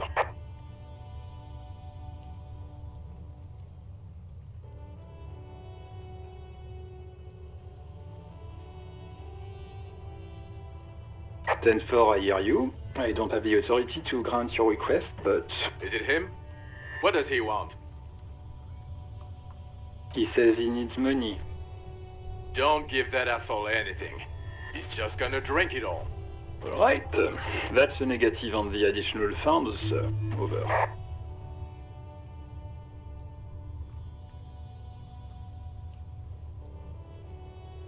He says it's important to the case. He isn't getting a red cent. You can tell. Request denied, sir. Over. Anything else, sir? Over.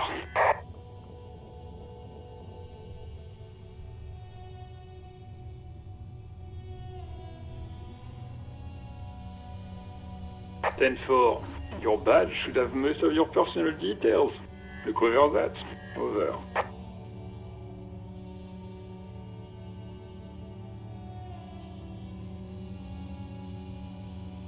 Ten-4. Anything else for you, sir? Over. Roger that. 10-10. Over and out.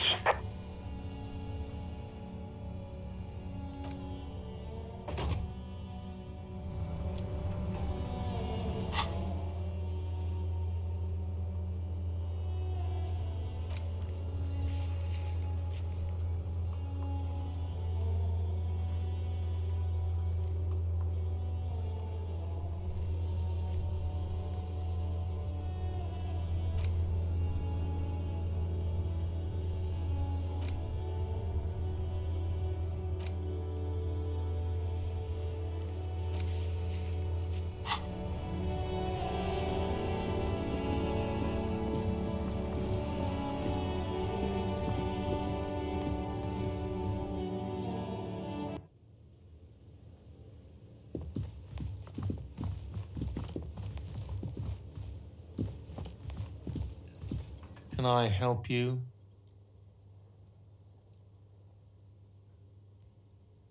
Mine? No, it belongs to the Whirling in Rags. Thank you for clearing that up. Why do you keep the container locked? Why? To keep the hobos and drunks out. That's why. And the neighbors too. They put their trash there and they... I thought as much. And are you the only party with access to the trash container? Well, yes. Us and the garbage disposal company. It seems a little callous, doesn't it? Something stirs in you.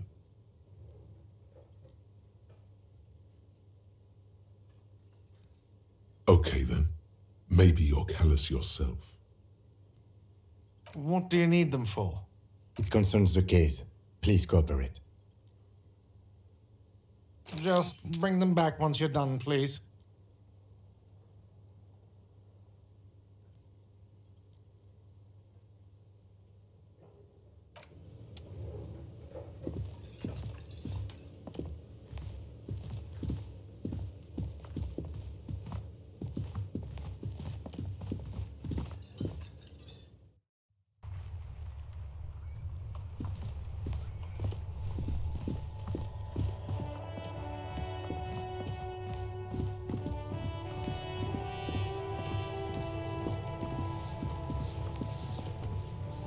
This trash container is locked. The sliding lid with a well-oiled crack, the lock pops open. It should now be possible to simply raise the lid. The smell of rotten food rises to greet you. You see soggy cartons, dirty rags, and organic waste. We're just in time. This hasn't been emptied for over a week.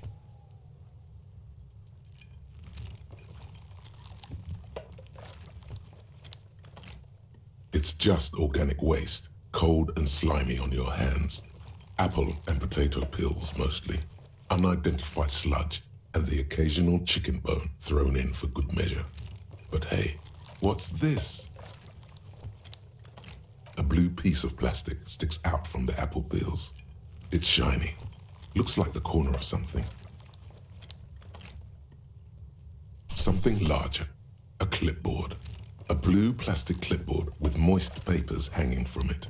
They look badly damaged, but you can still make out forms and notes, written in a man's handwriting. Officer, is that your paperwork? It is. Look, the plastic has the RCM street grid on it.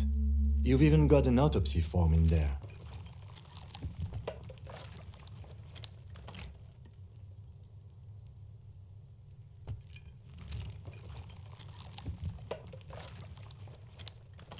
If you don't mind me asking, how did this get in the trash?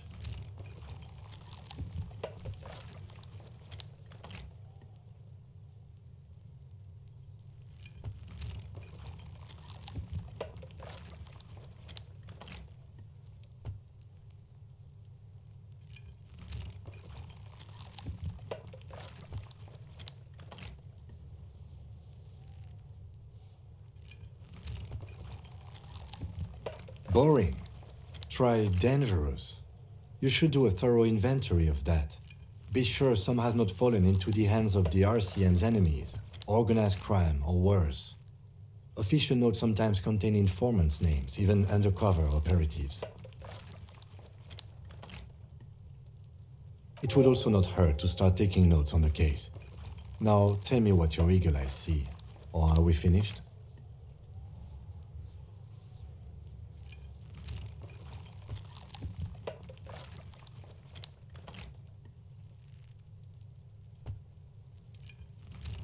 Some items, such as the ledger you found, are interactable. Go to your inventory and select the Interact tab to read your paperwork.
You see milk and egg rest with one broken egg in it, some pasta wrapper. Picking up the soggy packages somehow feels familiar. You've done this before. The movements are recorded in your elbows, the methodology in your fingers. You're used to this.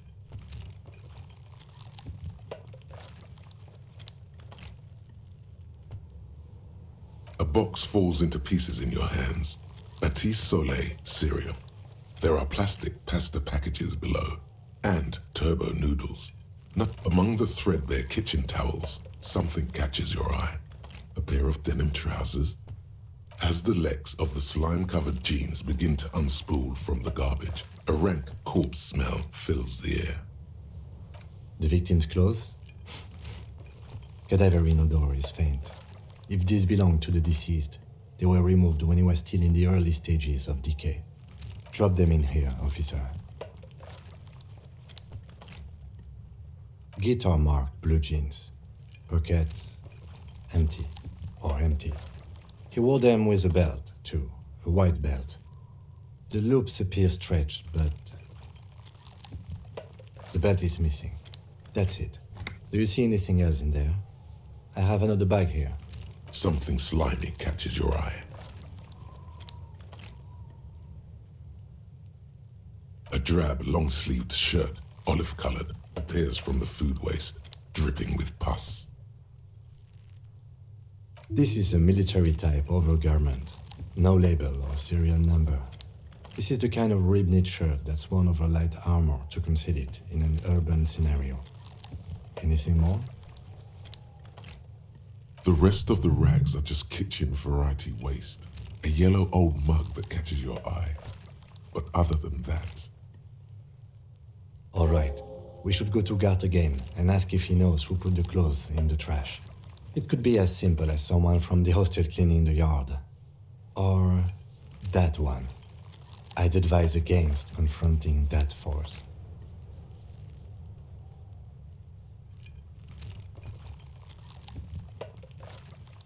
Not really. All we know is the victim's clothes are in the trash, the lid was locked, and his establishment had the key. It's just a small loose thread. The lieutenant nods, then looks back into the trash container. You pick out a broken mug with an oddly racist depiction of the yellow man frolicking in saffron. Only in its social sensibility.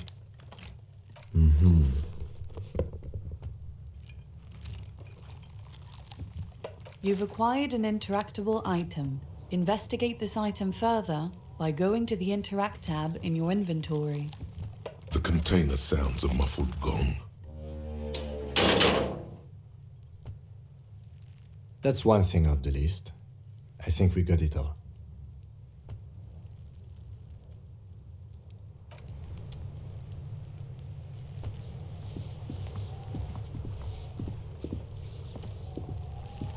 There he still is, looking right through you with his white eye. The smell is repulsive. It pushes in from your mouth, more instant and more familiar than anything you'd expected. More fever than odor.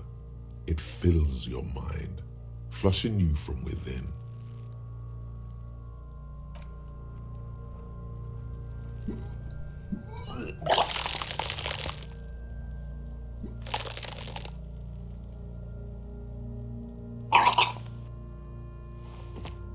You feel a great force ringing from your stomach. Your body curls and pushes it out, burst by burst, until a pool of vomit lies under your feet and your throat stings from the stomach acid. The smell of Commodore Red rises from the pool. Among it, distilled spirit and bits of shish kebab. Keep it.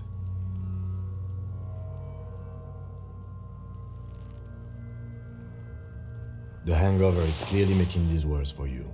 You could use some ammonia to clear your head.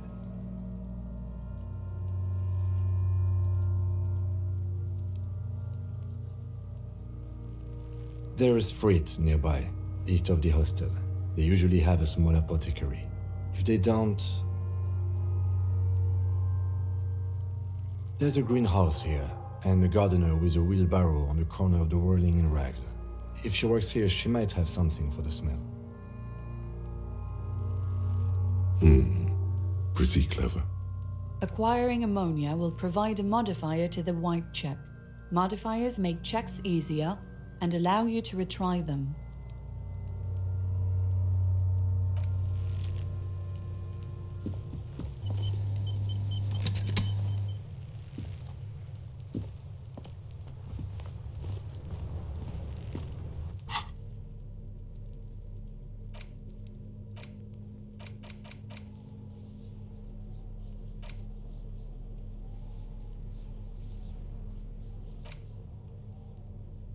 It's just a racist mug.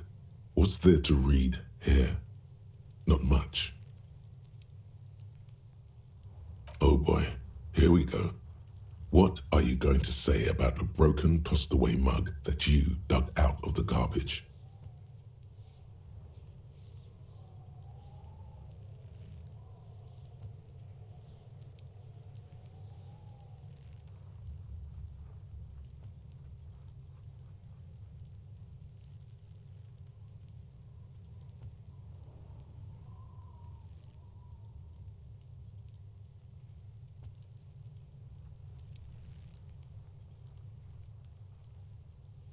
Understood. You're that kind of detective. Why don't you get back to your case? It's the ledger you found in the trash. A pitiful cabbage of white and yellow papers hanging from plastic board, barely held together by a metal clip. This sad display is made complete by the faint smell of urinal cleaner. There's a piece of toilet paper, or is it cleaning tissue? No, it's toilet paper, desperately sticking to the back of the blue plastic clipboard. It's a metaphor for you. Thank you, waterlogged ledger, for spelling it out for us.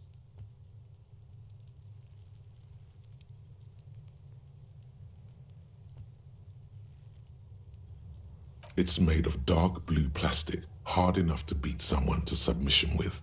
The edges are rounded, however. The U4 size board feels thick and heavy in your hand. Light shimmers on its wet surface. On the back, you see the embossed letters, RCM. Something rattles inside, ever so lightly. Is there a hidden compartment? And something small inside? Light, made of paper or cardboard? Or dried flowers, perhaps? Permeables. It's not hidden per se. The compartment is made for permeable materials that would get damaged if something happened to it. The plastic shimmers like lapis lazuli, but it is not see-through. You cannot see to its center. With your hands, U4-sized pages hang from the clip screwed to the top of the board.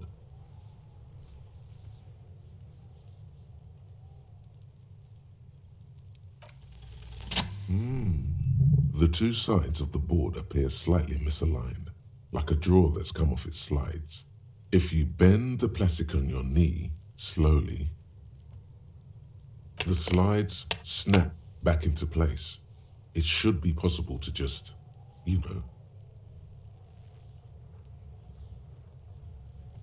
Without resistance or sound, the two panels move against each other. The two ticket stubs and a handmade postcard. Two octopuses are smiling, reaching their tentacles toward each other in the colored pencil drawings. The tickets permit access to the zoo in Revachol East. The aquarium costs extra. These let you go there too. Thin wax paper has been glued to a piece of cardboard. Sounds like leaves rustling when you pick it up. You see violet flowers, floral patterns, patches of glue.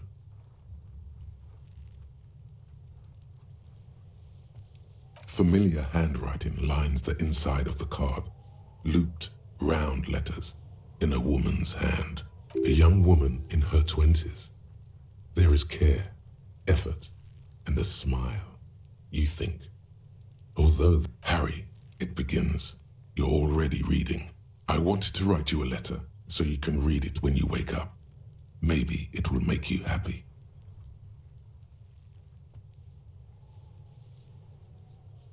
Your hand shakes, holding the card. Every morning when I step out and you're asleep behind me, it says, I find a little piece of sadness in me. I carry it in my chest, down Voyager Road. Every step I take, it grows. By the time I reach the fuel station, it has filled me entirely. I step onto the light rail and look back. Sparks fall from the bow collector.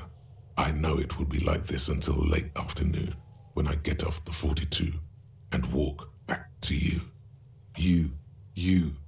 Every step I take will get lighter. It almost makes me run. Sometimes I do. I can't believe I met you. I can't believe the happiness I feel with you. You have a vast, Kisses, kisses, kisses. You feel the air sucked out of your lungs and the blood sucked out of your head. Everything around you gets dark. Small white dots appear. Sparks fall like snow from the bow collector. A streetcar distancing. You feel the ledger slip from your hand. No, no, hold on. To what? There's nothing. Detective, is everything all right?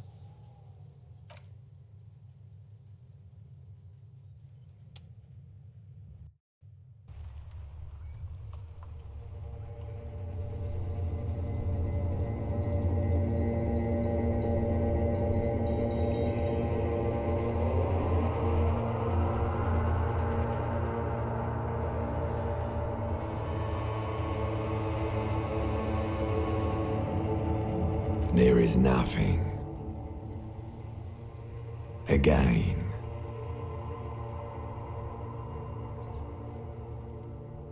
Nothing sad, brother. No treachery, just blackout. Well, almost nothing. There is the ground below you, that's still there. And the small light that's on, fluttering, somewhere in the basal ganglia. That's me. Blue eyes, that's me.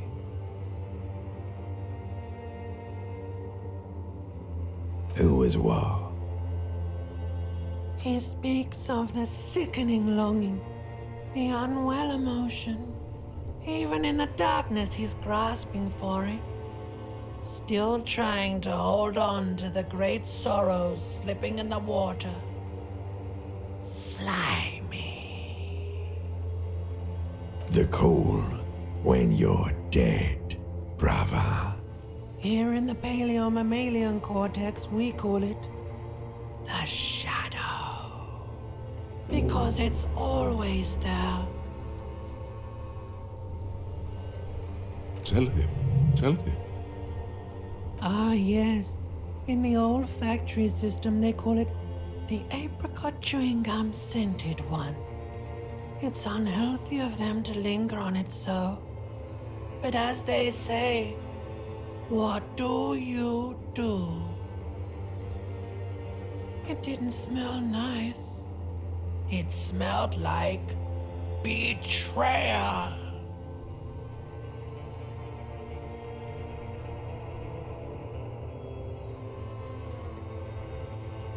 Bloated corpse of the past resurfacing. Beautiful.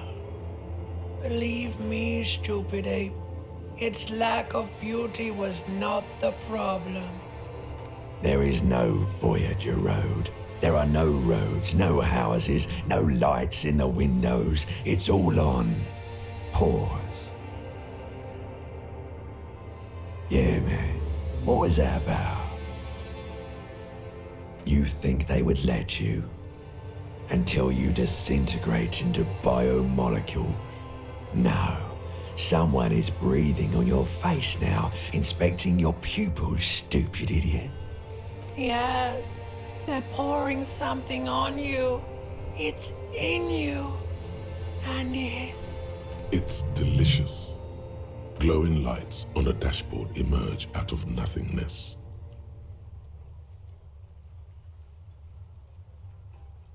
In the upholstered cabin of Lieutenant Kitsuragi's motor carriage, seated in the driver's basket, the air is thick with leatherworks and heavy. Drink. Water.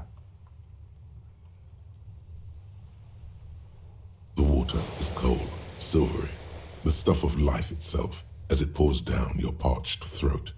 The pounding in your head recedes. The darkness parts. Drink. You haven't drunk water in 2 days.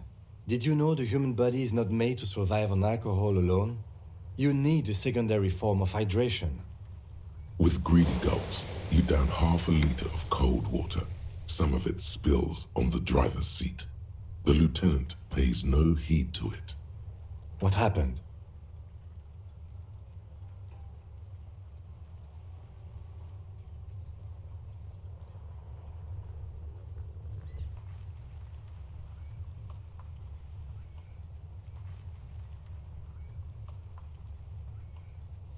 You were reading your paperwork. Then you passed out. I carried you to my kinema to take you to a hospital. Then you came to. 10 minutes, maybe.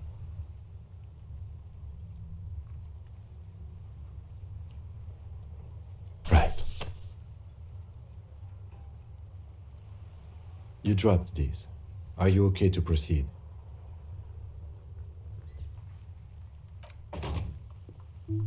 Good. The Ledger of Failure and Hatred is a special item that can be used both as an interactable and a tool equipped in your held slot for skill bonuses. Find it under the Tools tab in your inventory.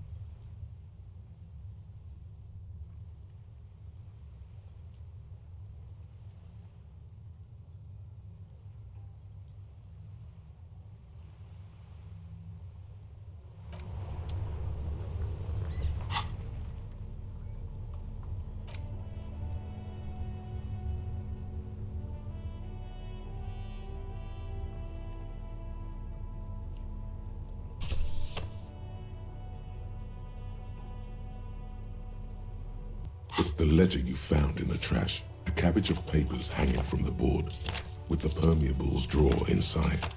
It's barely held together by a clip, then made complete by the faint smell of urinal cleaner. Oh, and the cool piece of toilet paper is stuck to the back.